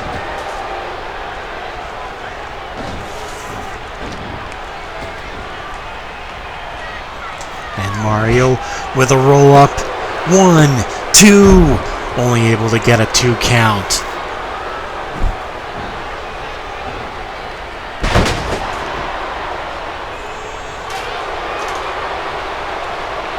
Mario picking up the ladder once again.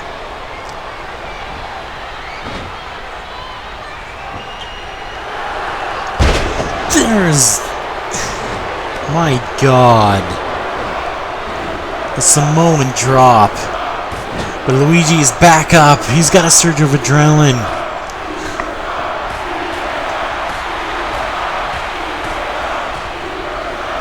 I can't believe Luigi is just fighting back. But not anymore. After another Mario Stunner.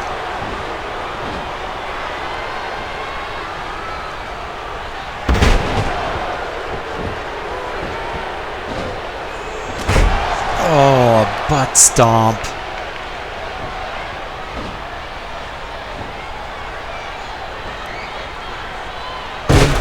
Fall away slam through the... basically right to the steel steps. There's a Mario stomp. At this point I feel like the ref should just call it. But he's not. Because there's a Mario Stunner.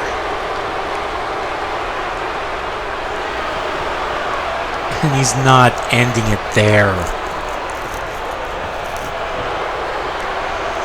Getting in another Mario Stunner. 1, 2, 3. This one's finally over. Mario has won. But at what cost? Basically betraying his brother. Basically pissing him off by basically saying that he shouldn't have been born.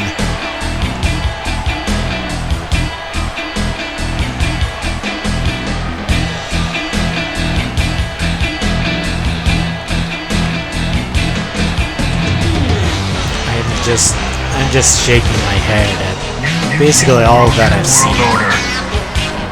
Luigi definitely fought back. And definitely tried to go for the pins when he could. But with Mario, he didn't want to end it. I feel like at the end when he finally got the final 2 Super Mario Stunners, it kind of seemed like that's when Mario was... felt like that was enough. He's beaten Luigi. He's beaten Luigi here tonight. And Luigi is bloody and bruised, to say the least.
So a little bit of a warning from Riku and Sora, basically not to cause any issues with them, to Ash, and I'm pretty sure that also goes to Hank as well.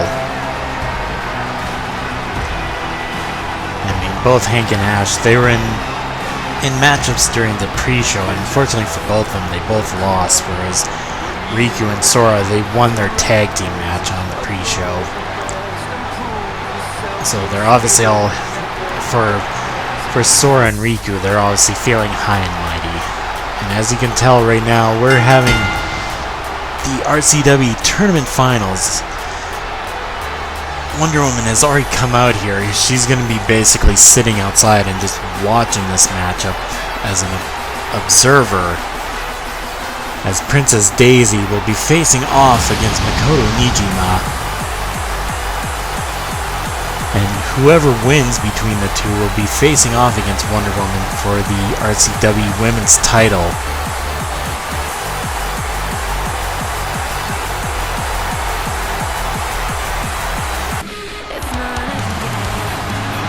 Makoto made her debut in the RCW Women's Tournament and has made it to the finals. But she'll be facing off against one tough cookie in Daisy. Pretty much sure that Daisy would love this fight to be a hardcore fight, because she's the princess of Extreme.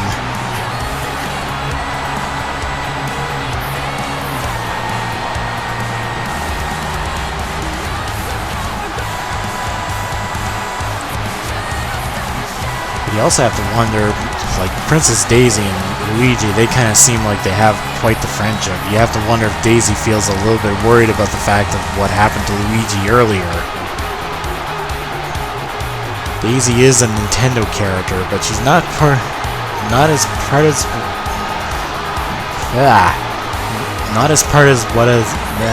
I can't even speak. As far as I'm aware of, she's not a part of the Nintendo World Order.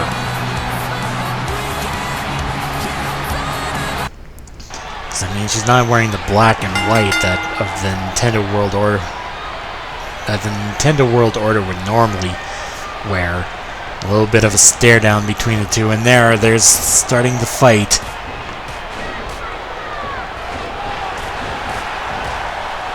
Daisy on the attack. Gets her in an arm bar, and tackles her down hard.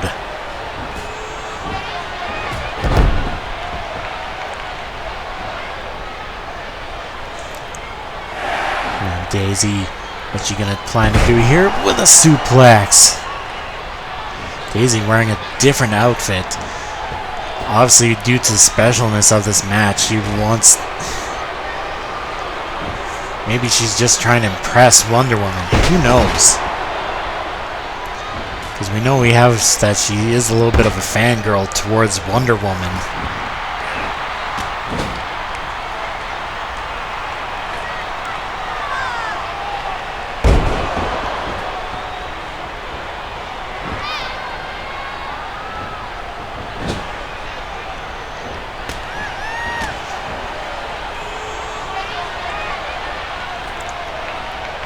Daisy once again with a nice maneuver, keeping down Makoto, and I mean that's a smart plan. Makoto is a heavy fighter, but she is also quick and agile, like a Fan of Thief would be.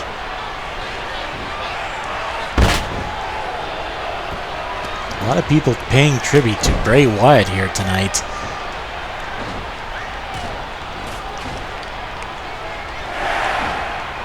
Earlier on it was Mario, and then now it's Makoto.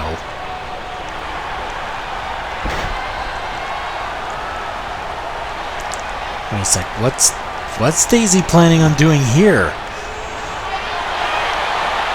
That... I have no idea what that submission move is called, but Makoto... Daisy didn't put it on for very long.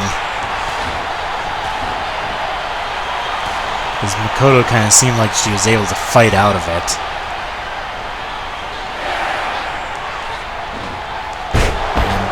And Oh, wait a sec. Makoto going for a pin. 1. Only able to get a 1 count.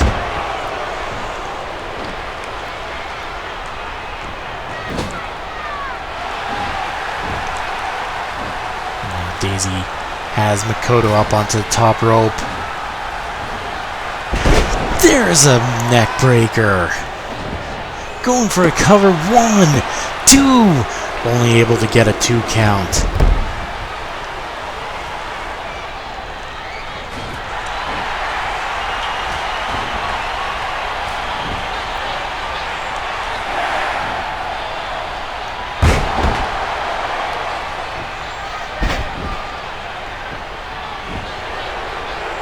Wait a sec, what's Makoto doing here? Gets her with gets a fist right straight to the face of Daisy.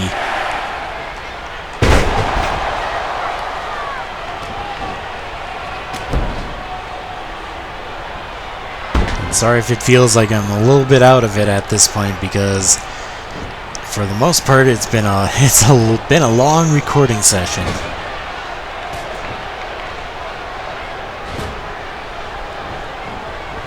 And I haven't done a long CPV in a long time, so usually at this point I'm usually starting to wear down for normal episodes.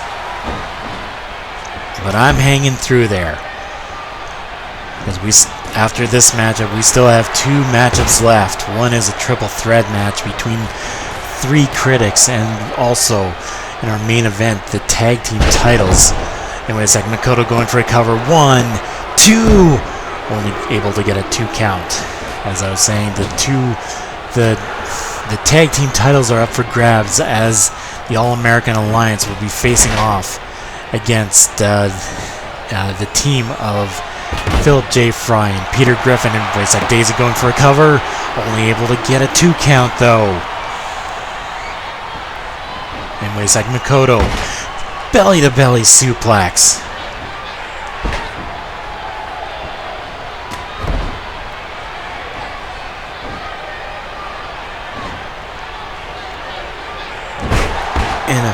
And a nice maneuver there by Makoto, going for a cover and only getting a 2 count once again.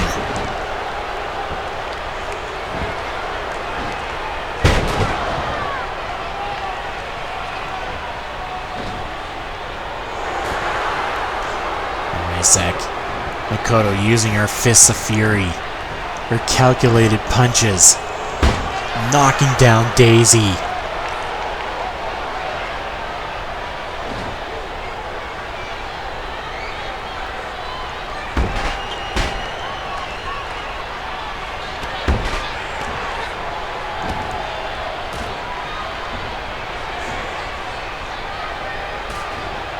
Daisy back on the attack. Ooh, knocking Makoto right over the top rope, and Daisy lands right on top of Makoto with that drop kick.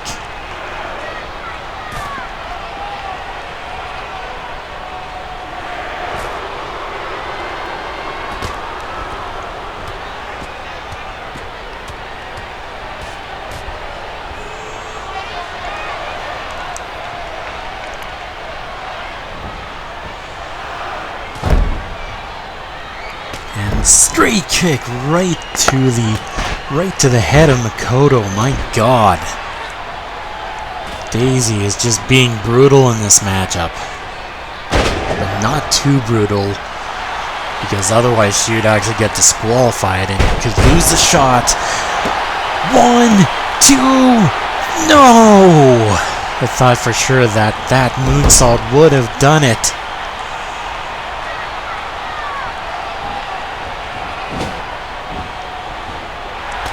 Daisy just running right at Makoto, and just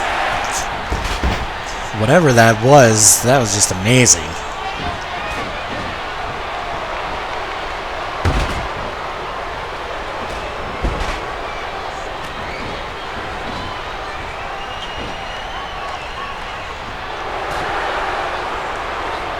Once again, using those calculated punches. Obviously trying to use it to knock out Daisy.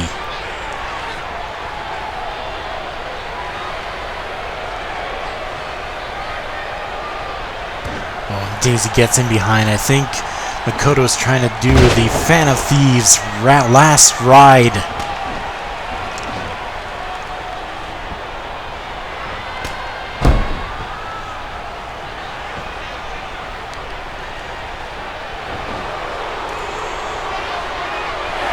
Makoto picking up Daisy into a suplex.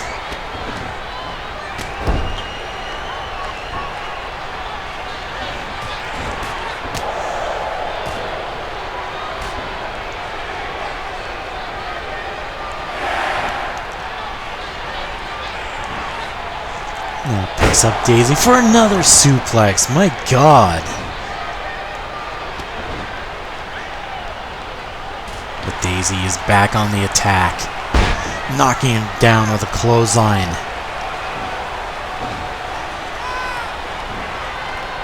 What's Daisy planning on doing here?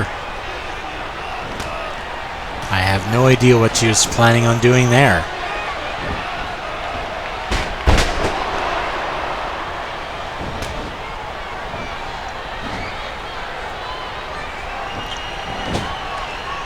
Now Daisy has Makoto. No, Makoto has Daisy in the corner.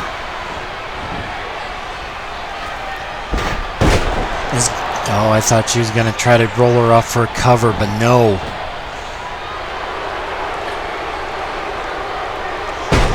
And oh, misses with that fist drop. Misses with it again. And Makoto just gave up after the second one. She didn't want to embarrass herself with a third one that she would miss.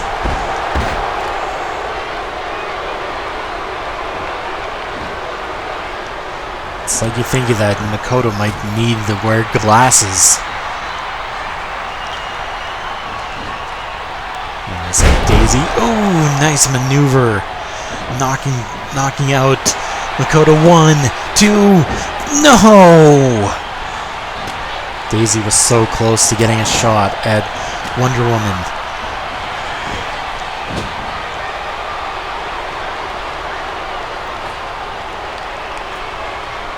And Makoto. What's she planning on doing here? Double arm suplex from off of the top rope. 1, 2. Only able to get a 2 count.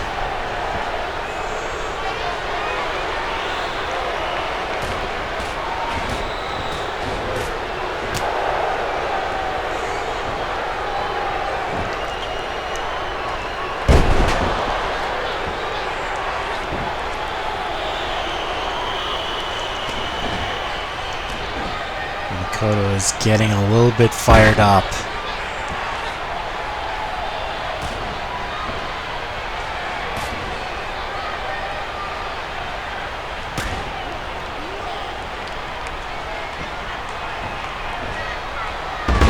Russian leg sweep, knocking down Daisy.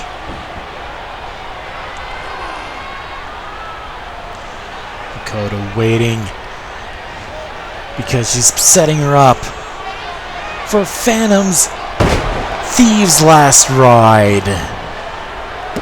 1, 2. No! Daisy was able to get out of it.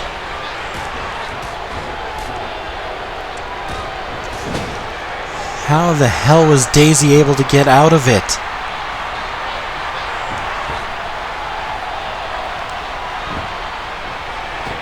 And he's like, what's Daisy planning to... No, I thought she was going to try to tackle her, but Makoto got wind of it and just basically got out of the way. But Daisy's going after Makoto. She's being the aggressor in this, trying to keep Makoto down. I mean, she must know the fact that Makoto is very strong. And the fact that she dominated the last two people she faced in the RCW tournament. I mean, with Baroness, it was barely even a fight, and with Michonne, like, my God.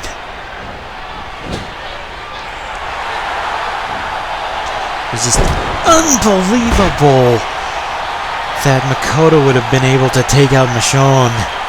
But Daisy, oh, she's trying to set up for the Saraland Spear. And no, Makoto was able to get out of it and get into a Hurricane Run 1-2. And then only able to get a 2 count.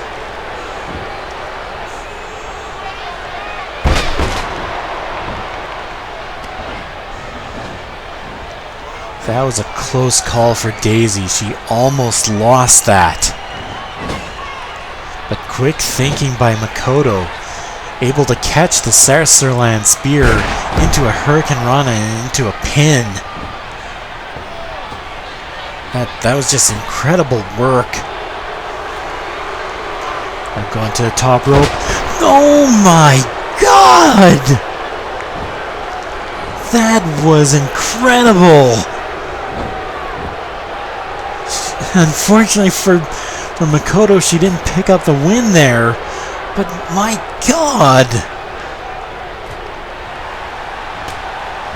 She just dived in there and just landed right straight onto the gut of Daisy.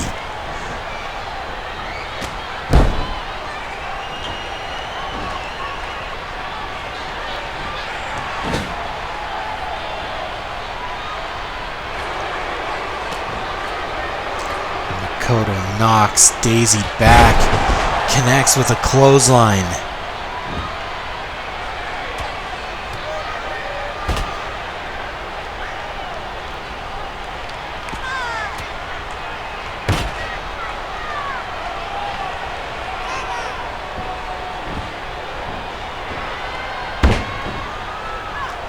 Sorry, that maneuver was just so incredible. I thought for sure Makoto was going to try for it again. And no!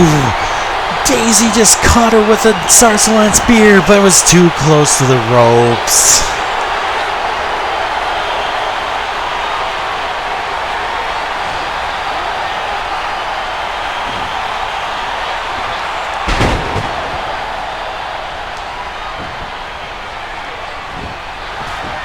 Thought for sure Daisy could have had it, but unfortunately she was too close to the ropes. That's an amateurish mistake, if I ever saw one.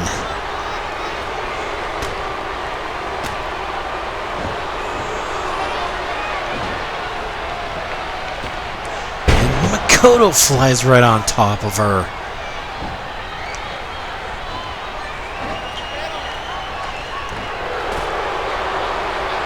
Once again, Makoto just sizing up Daisy.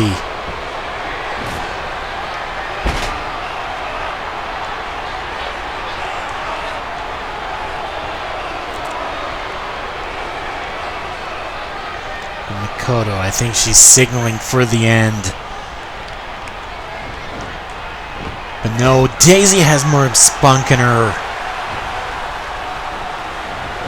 She throws Makoto into the corner. Slams her head down into the corner.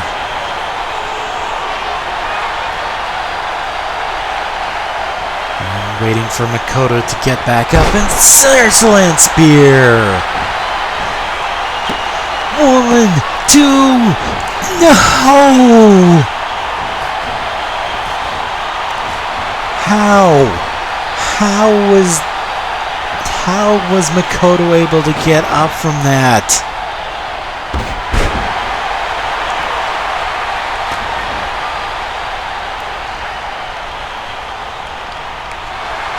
Daisy setting up for one more spear.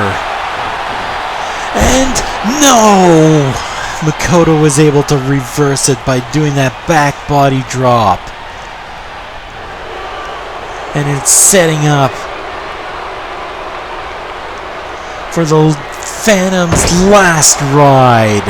The Phantom Thieves' last ride.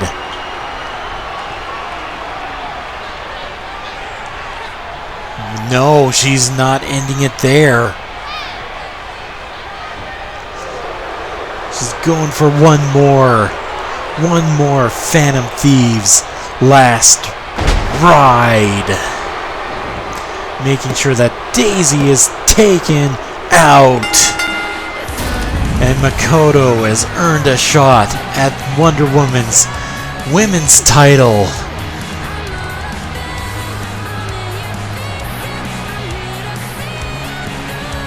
An incredible match between these two.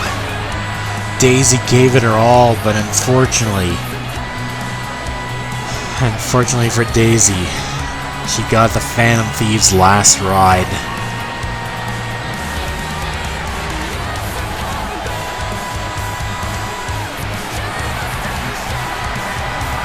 And Makoto is celebrating here her win here tonight in the ring. I mean, you have to wonder if Wonder Woman's gonna feel a bit intimidated by Makoto. Wait a sec, Makoto's... I think she wants a microphone. She's signaling for a microphone while she's celebrating.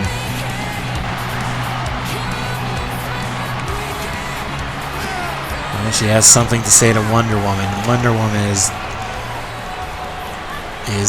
it's definitely got her attention.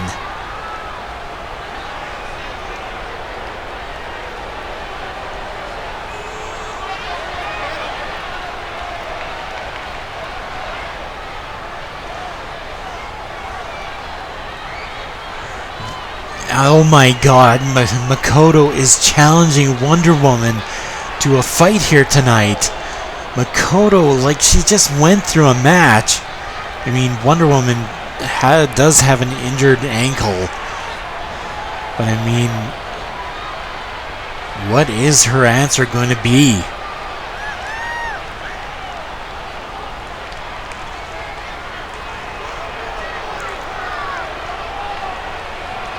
Well, obviously the answer is no. Nope, she is not going to accept.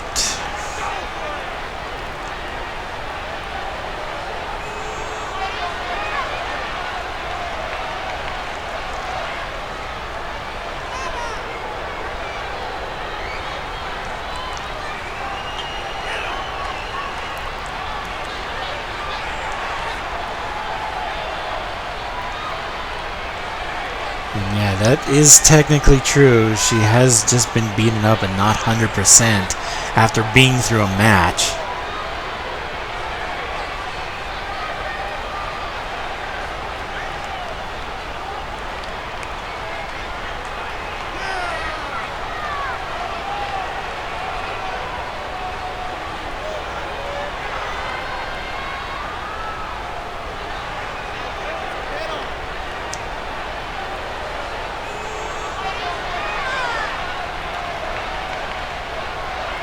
Wonder Woman is thinking about it. Makoto does want to have this match right now. Wonder Woman, wait a sec, she's dropped down her title. Start the match! Okay, so we're having a women's title shot right now. And wait a sec, Makoto! She just grabs Wonder Woman! Phantom Thieves' last ride! 1, 2, 3! And Makoto is the new women's champion!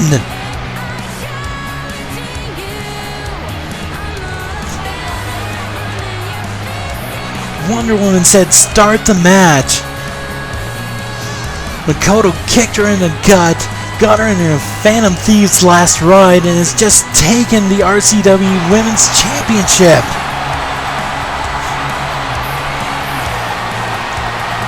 I think she outwitted Wonder Woman. Wonder Woman was just not expecting that. Obviously, Wonder Woman is expecting an easier challenge, but not to lose her RCW Women's title.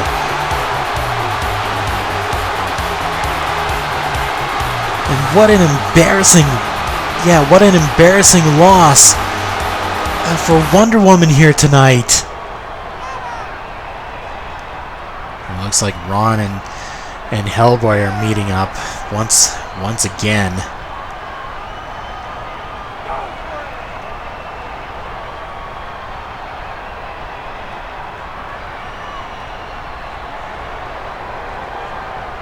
Well, that's good that he's got him safely secured. So, while Loki hasn't been captured yet, at least Cap is at least secured for the time being. And I'm kind of wondering, will the magic actually wear off, or does Loki have like some sort of just weird strong magic?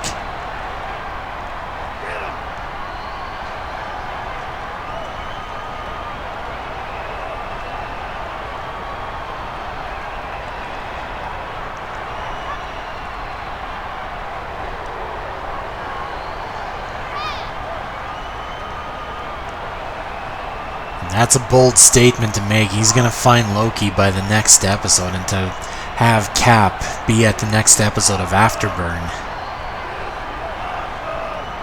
But Hellboy guarantees it.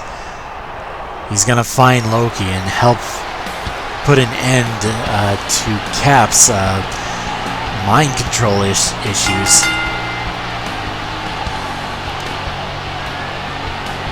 And up now is going to be a triple threat match between three critics.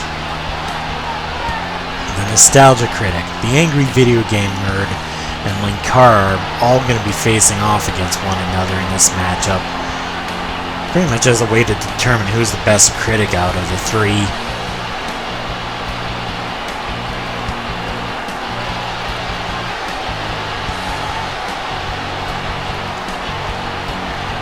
This pretty much started initially out between the Angry Video Game and the Nostalgia Critic, due to the fact that the Nostalgia Critic wanted him and the Angry Video Game Nerd as a team, and when they lost, the Critic basically turned against the Angry Video Game Nerd. And then during a match between the Angry Video Game Nerd and Linkara, the Nostalgia Critic came out and just beat him up once again. And basically, because of that, somehow the Angry Video Game Nerd and Linkara basically began attacking each other.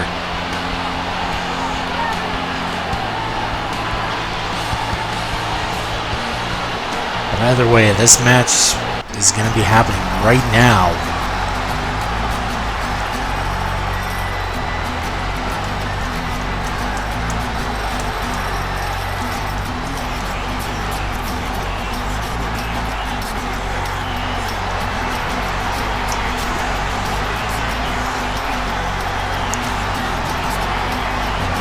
Getting closer to the end of our Collision Course CPV. We still have one last match after this match, which will be our main event for tonight. For the tag team titles, it'll be Fry and Peter Griffin going up against the All-American Alliance.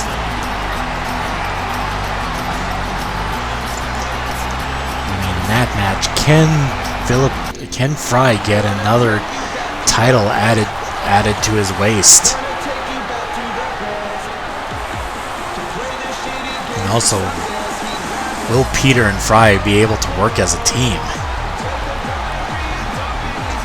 And here comes the Angry Video Game Nerd, former world champion, lost it basically in our season finale of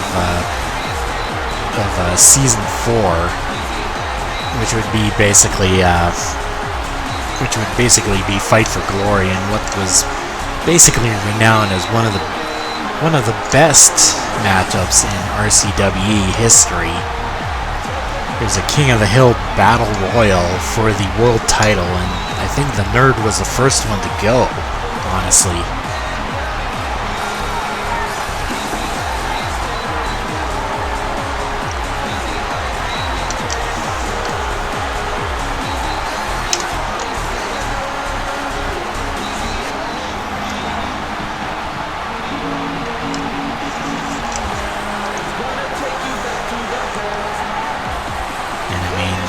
The Angry Video Game Nerd is the more experienced of the two in terms of wrestling, so And considering the fact that he was world champion, he's definitely got an advantage here tonight.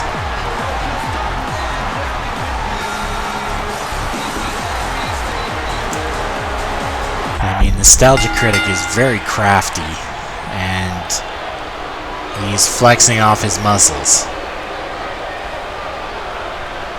And he just realized he's caught in between two people.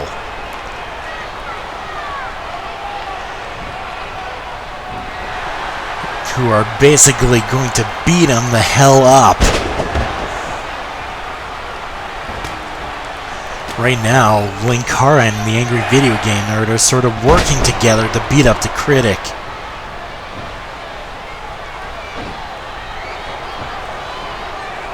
Yeah, they're working together, and oh my god, a punch. Right straight to the face of the Nostalgia Critic.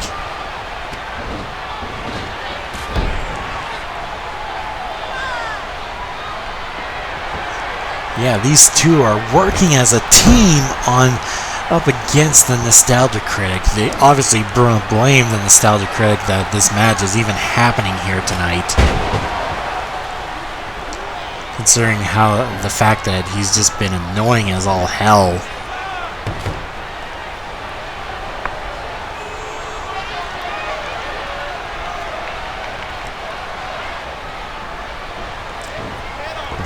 Throws Nostalgia Critic and just gets him with that running knee. The Angry Video Game Nerd with a nice punch from the Power Glove, and wait a sec. Nostalgia Critic. I'm a man punch! Oh, sorry, the Linkara, sorry, I said Nostalgia Critic, I don't know why, and Nostalgia Critic breaks up the count.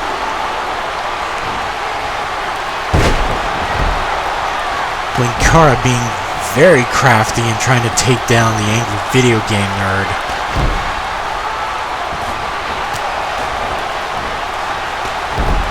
I mean, it was very smart of him to do.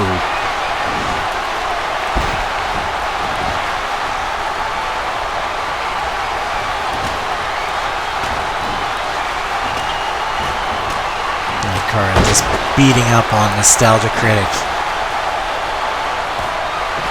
Now just working away on that shoulder.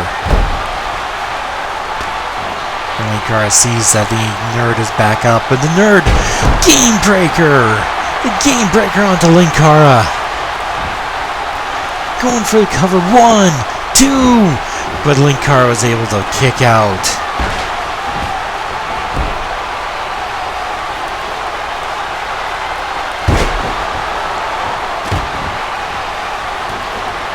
Wait a sec. Linkara was just moved right back. That was that was actually quite funny.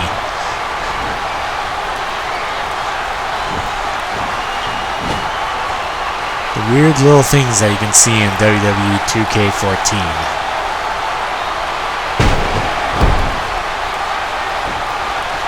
Wait a second. Nostalgia Critic going for the cover while Linkara's up. Not a very smart idea.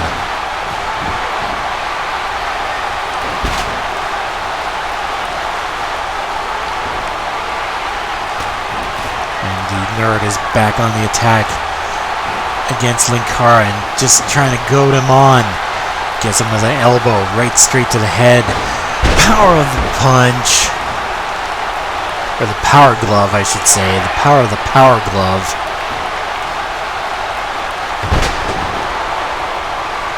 When you challenge the power from the Power Glove to your other hand, that's the power of the Power Glove.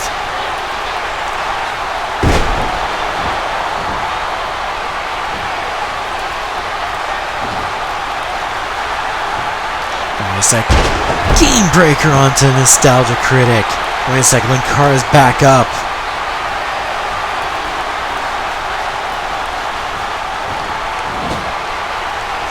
The Nostalgia Critic is knocked down. Oh, there's a reverse. Oh, he jumps right over top of him. Oh, he misses with the clothesline. Gets him with an elbow. Wait a sec. Nostalgia Critic. Nostalgia Factor! going for a cover. 1, 2, no! Linkara was able to kick out. And he knocks Linkara out of the ring.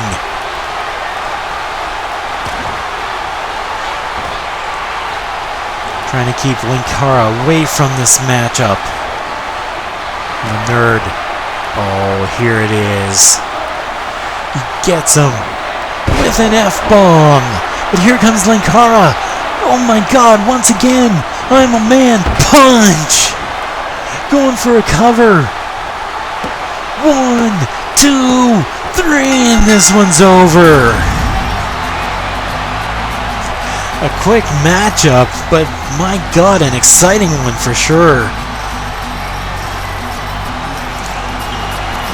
Linkara was able to pick up the win here tonight. Able to get him with the I am a man punch.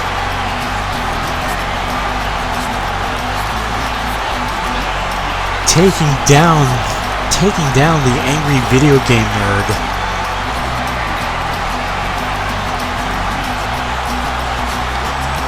Unfortunately, the Nerd had a lapse in, I wouldn't say a lapse in judgment, but just basically that he was just preoccupied elsewhere with doing the game breaker onto the Nostalgia Critic, and unfortunately for that, because of that, Linkara was able to do the I am a man punch and win this matchup here tonight.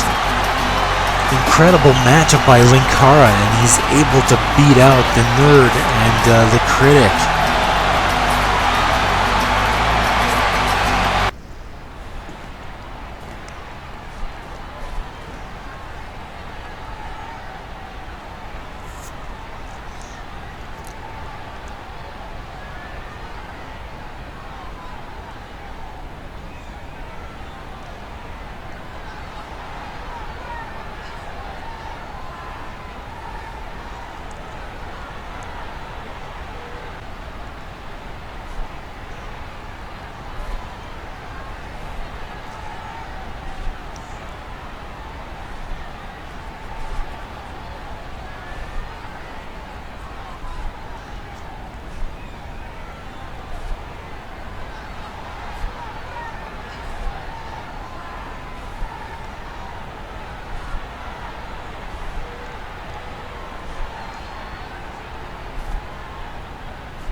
It is now time for our main event. Here comes our tag team champions, the All-American Alliance. They'll be defending off against Fry and Peter Griffin here tonight. As I said earlier, with Peter and Fry, you have to wonder how well they're actually going to do as a team here tonight. It's the first time actually teaming up, and it's going to be a very important matchup for the both of them. I mean, Dwight and Stan, like, they've been allies for, like, allies on and off for a long time. So they have essentially built up quite a rapport and able to coordinate quite well. I mean, considering the fact that they became RCW Tag Team Champions is just quite the thing. And they've just been incredible in defending the titles. Like, it's incredible that how they were able to just basically like take down MXC to win the RCW Tag Team titles to begin with. Like, they just dominated him, and like MXC were just, they were surprisingly shocked at the fact that they were just outmatched in that matchup by the looks of it. And heck, we haven't even seen MXC in a while. So I have to wonder if they're training in the background or what's happening between the two.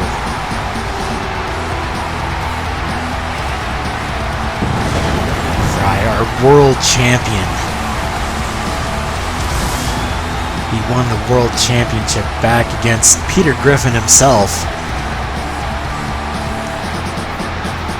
Surprisingly enough. Back at the one of the episodes of the championship series. Fry won the RCW tournament, and yeah, he got #1 contendership against Peter's title when he had it at the time, and was able to beat Peter in that matchup. It caused Peter to kind of spiral down in his life, but due to the fact that Fry and Peter's friendship, Peter seems to be rebounding fairly well.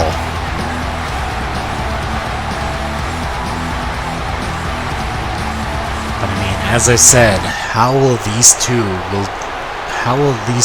do as a team here tonight? I mean, that's what it's for. It's for the tag team titles.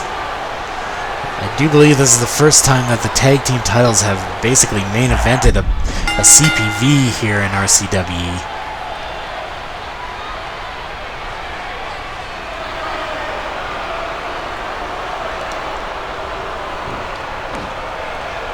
A little bit of a standoff between Dwight and Peter, and Dwight just knocks him down.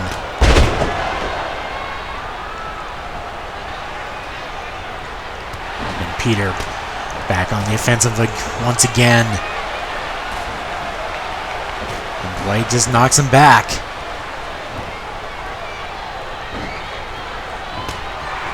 But Peter gets in a knee.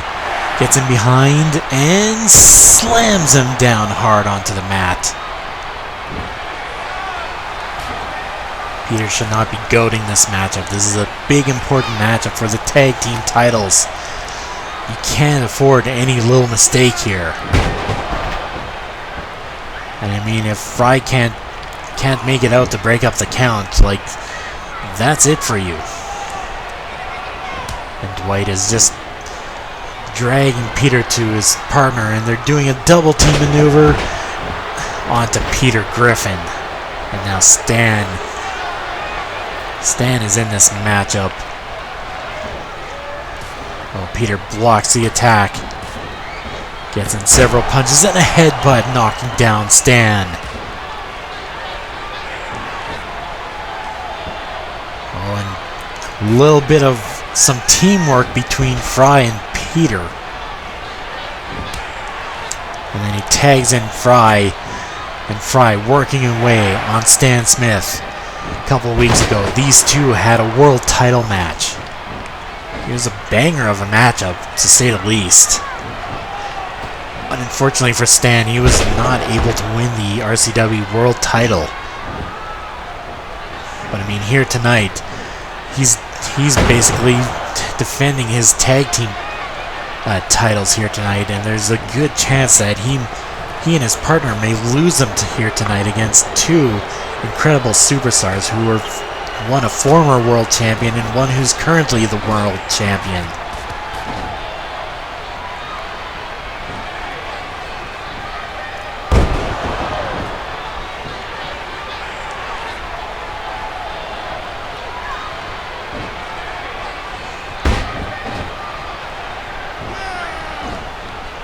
And Stan throwing Fry into the corner, tagging his partner Dwight. Dwight with a punch right straight to the gut of Fry. Dwight is very calculating. He's very smart with what he wants to do with his maneuvers. Oh, but Fry blocks him, gets him in a DDT.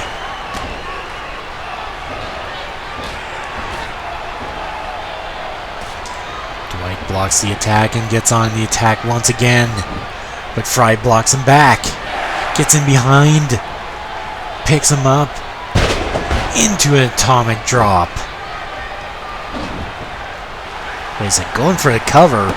One, only able to get a 1 count though, so not really that much surprising to say the least. And Dwight rakes the eyes of Fry, and then slams him head first into the mat.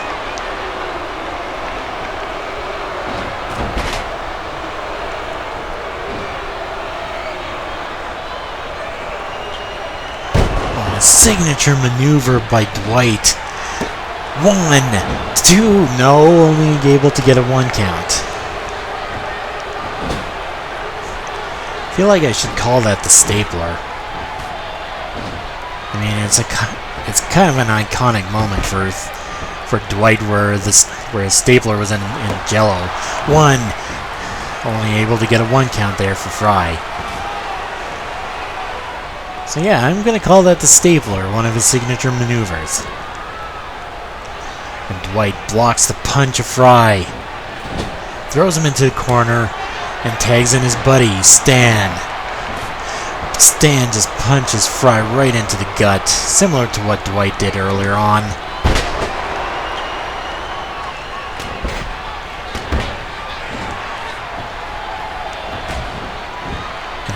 Right straight to the head of Fry.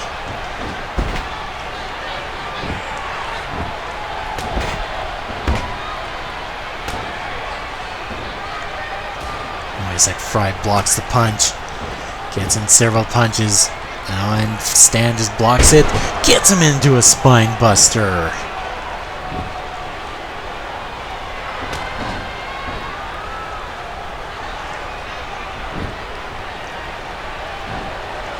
Picks him up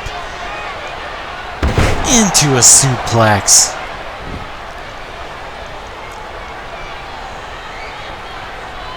He's waiting for Fry to get back up, and Fry's back up and tries to punch Stan, but Stan just punches him back. Picks him up into another suplex.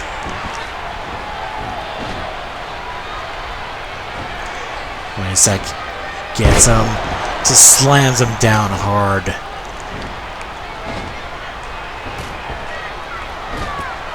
Has him up against the ring ropes, and Dwight is just screaming profanities at Fry. And Dwight tags in his partner once again. Definitely trying to keep Fry away from Peter.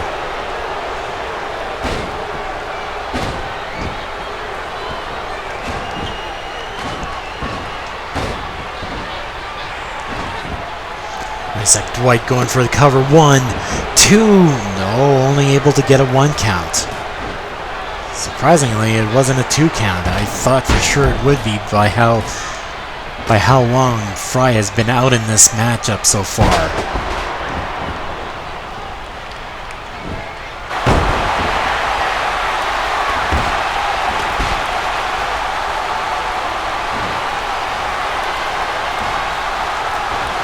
And Dwight, oh my god, the paper cut! The paper cut from out of nowhere. 1, 2, and only able to get a 2 count.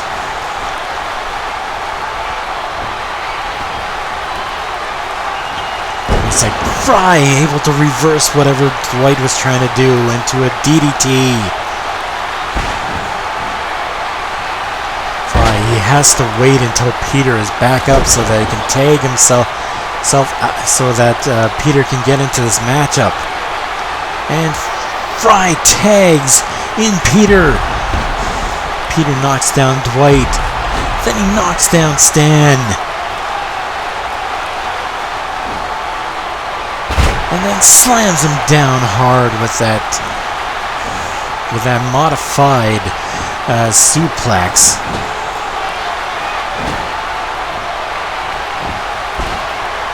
And oh no. I know we saw this earlier before in our first matchup, but of course we have to bookend things off with another stink face in the matchup. Eric Cartman did it earlier on in our first matchup, so of course Peter has to do one as well.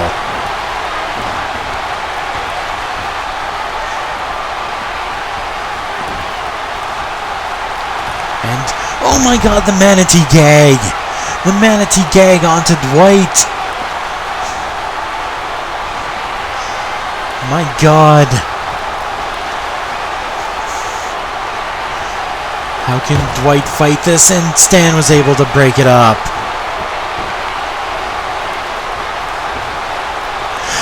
Paper cut from out of nowhere! Peter was stunned. He wasn't sure what was happening, and that was for surely a slow count there.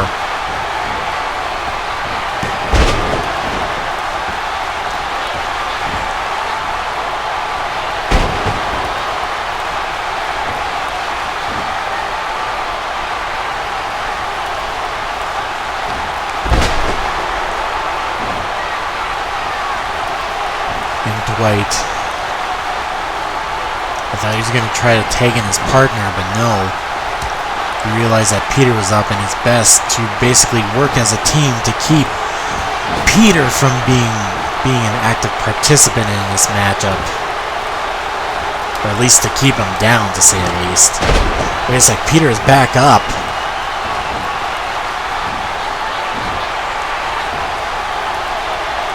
Wait a sec, Peter picking him up. Slamming him down hard.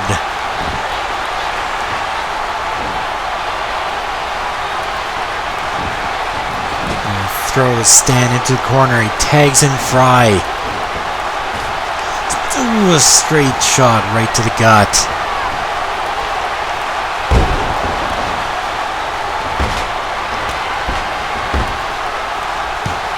Wait a sec, Stan, he's back up. Knocks down Fry. Knocks him down again. Then slamming him down hard onto the mat. And wait a sec. Setting him up for an STF. An STF onto Fry, and Peter was able to break up the count.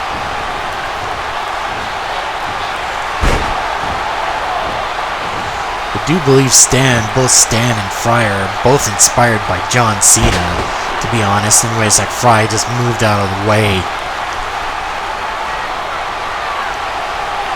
And he's like, you can't see me. There's a 5-knuckle shuffle. Going for a cover.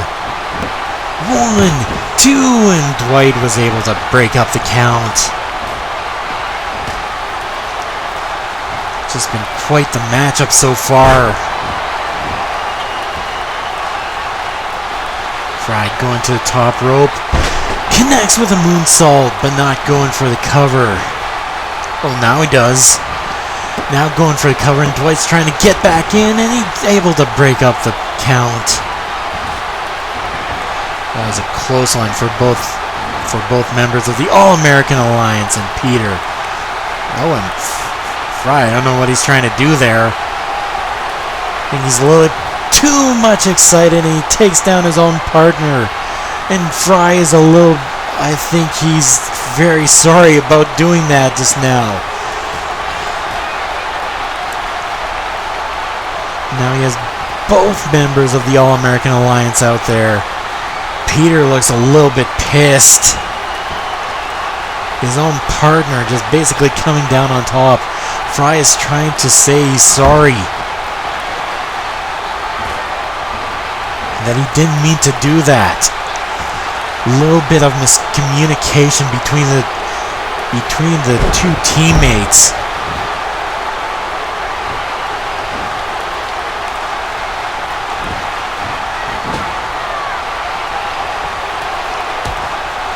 And just slamming the head of Fry into the turnbuckle.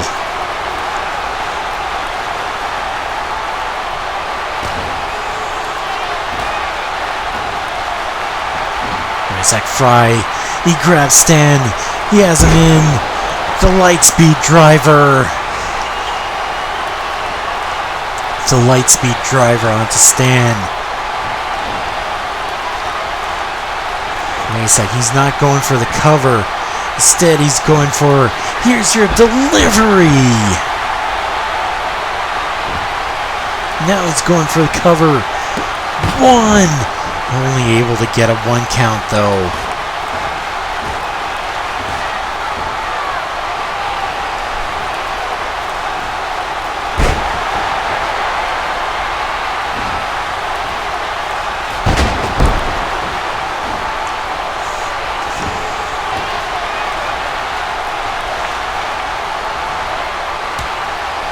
Fry was able to tag in his partner Peter. Peter is a little bit pissed off. Looks like he's cheesed off against Fry.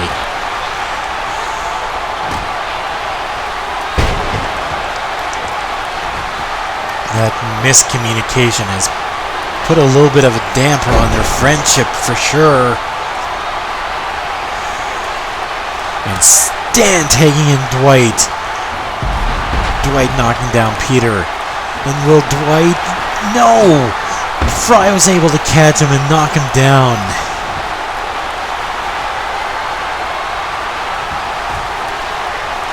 Thought for sure that Peter was going to try to tag in his partner, but no.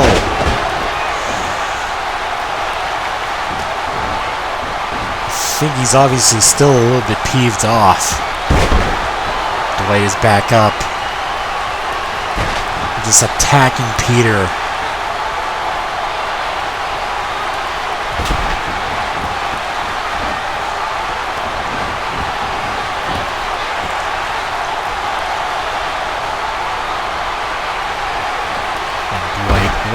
Oh my god, and nice neck breaker onto Peter.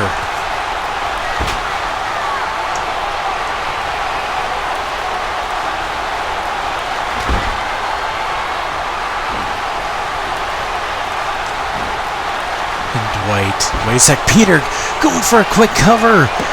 1, 2, and Stan was able to break it up. My god, that was a close call for the All-American Alliance. Dwight was just not expecting it, and he had all that weight on top of him. That would have made it hard for him to kick out.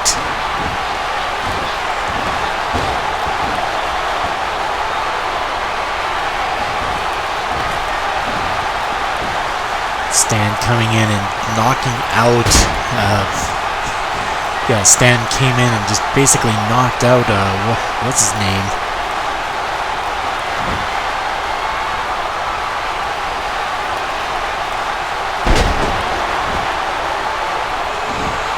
It's like going for cover 1, 2, no, only able to get a 2 count there.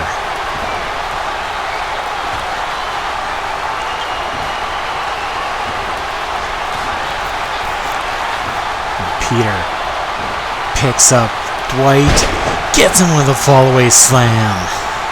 I feel like he should be tagging his partner, but no, he's not. He's still angry at his partner.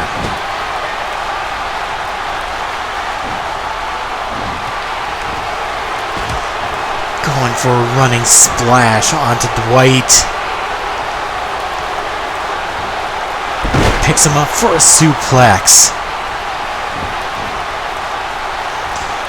He's going to set up for the most electrifying move in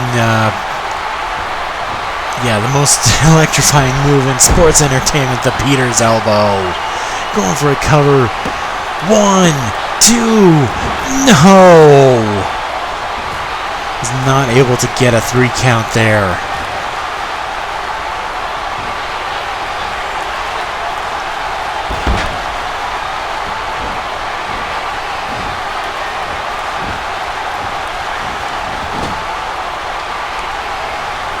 And Dwight able to tag in his partner Stan. Stan just basically a boot right straight to the gut of Peter Griffin. Both Stan and Peter have teamed up as a team before as the Animation Domination. Back when their god, Seth MacFarlane, basically showed up. And they were basically told to basically team up. It's like Stan going for a cover after that American Attitude Adjustment and only able to get a 2 count, unfortunately. And wait a sec, Manatee Gag! The Manatee Gag! The Manatee Gag was on Stan Smith, but Dwight was able to break up the count.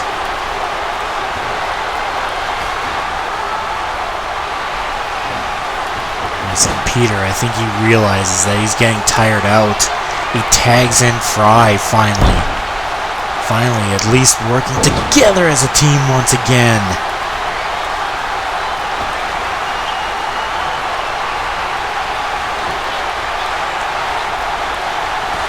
I think both Stan and Fry were a little bit kind of like dazed as we see a replay here of what's happened so far.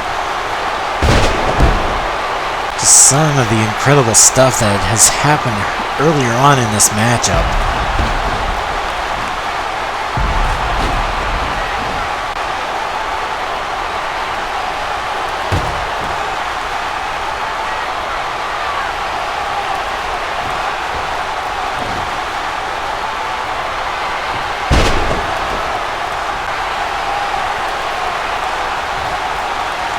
And yeah, right there, that move just kind of made Peter a little bit angry at Fry because he was in this matchup for a long time without tagging Fry when he could have easily done so. But Fry is finally back in this matchup. We were saying the American Attitude Adjustment we just saw not too long ago, and Stan with us. We're coming back to regular match feed. Stan getting in a spine buster. And slams him down with another spine buster, a different type of spine buster. Wait a sec, he's picking him up for an American Attitude Adjustment. Peter is in the ring. Oh, but Stan ducks underneath the attack. Wait a sec. Oh my god, is he gonna set up for it? We've seen this is how they won the RCW Tag Team Championships before. He has both Peter and Fry up into an American Attitude Adjustment. He's going for the cover. 1, 2, 3, no! Fry was able to kick out.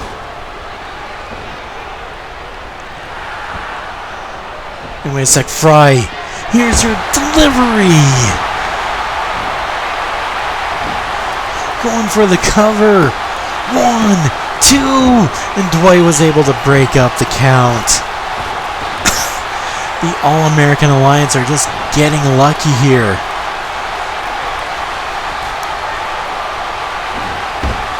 Like Howard,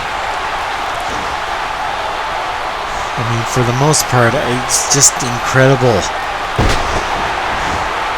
These two teams, like, it's just incredible that this match is just happening here tonight. You can't see me. You can't see me up against Stan Smith. He's going for the cover. 1, 2, but only getting a 2 count.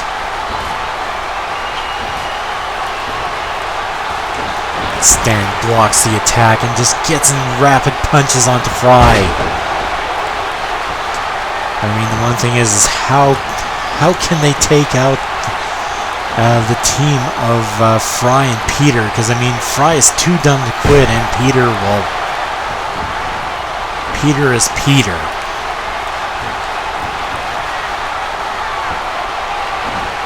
Peter is a former world champion here in RCWE.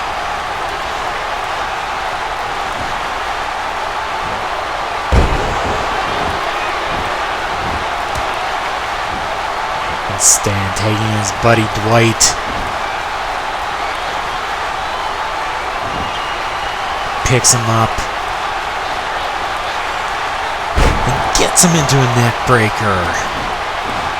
There's a little bit of... They're slowing down a little bit. Dwight is a little bit more refreshed than what Fry is. But everybody is at least slowing up a little bit, and Fry throwing Dwight into the corner. Tags in his partner Peter. Nice double team maneuver. And oh my god! All that weight right on top of Dwight.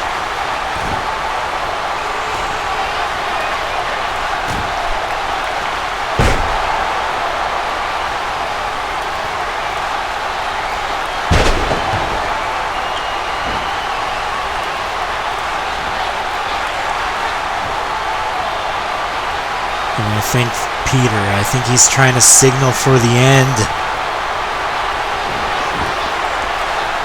Going for the manatee gag. The manatee gag once again on Dwight. How can Dwight be able to fight out of this? I don't know what's happening in the background between Fry and Stan. But Peter, wait a sec, there's Stan. He breaks up once again the manatee gag. Then he goes for the manatee gag onto Stan, but he realizes that he's not the active superstar.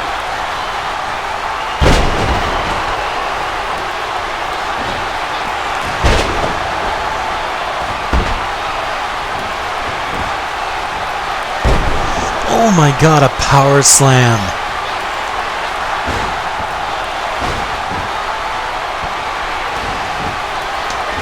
Dwight, I think he's just calculating it out. Trying to set up for the paper cut. No, he's setting up for the layoff. 1, 2, 3, and this one's over. The All-American Alliance successfully retained their tag team championships. An incredible main event here tonight.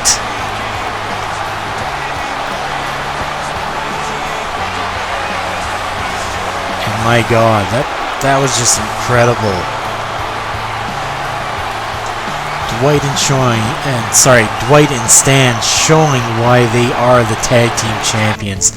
They beat the likes of a former world champion and a current world champion. And I mean, that's it for Collision Course. We'll see you next time for, I do believe the next episode is going to be Afterburn. And from there on, I'll discuss things further with you as to what's going to be happening with RCW. So this is Iron 13 saying, we'll see you next time for RCWE. Signing out.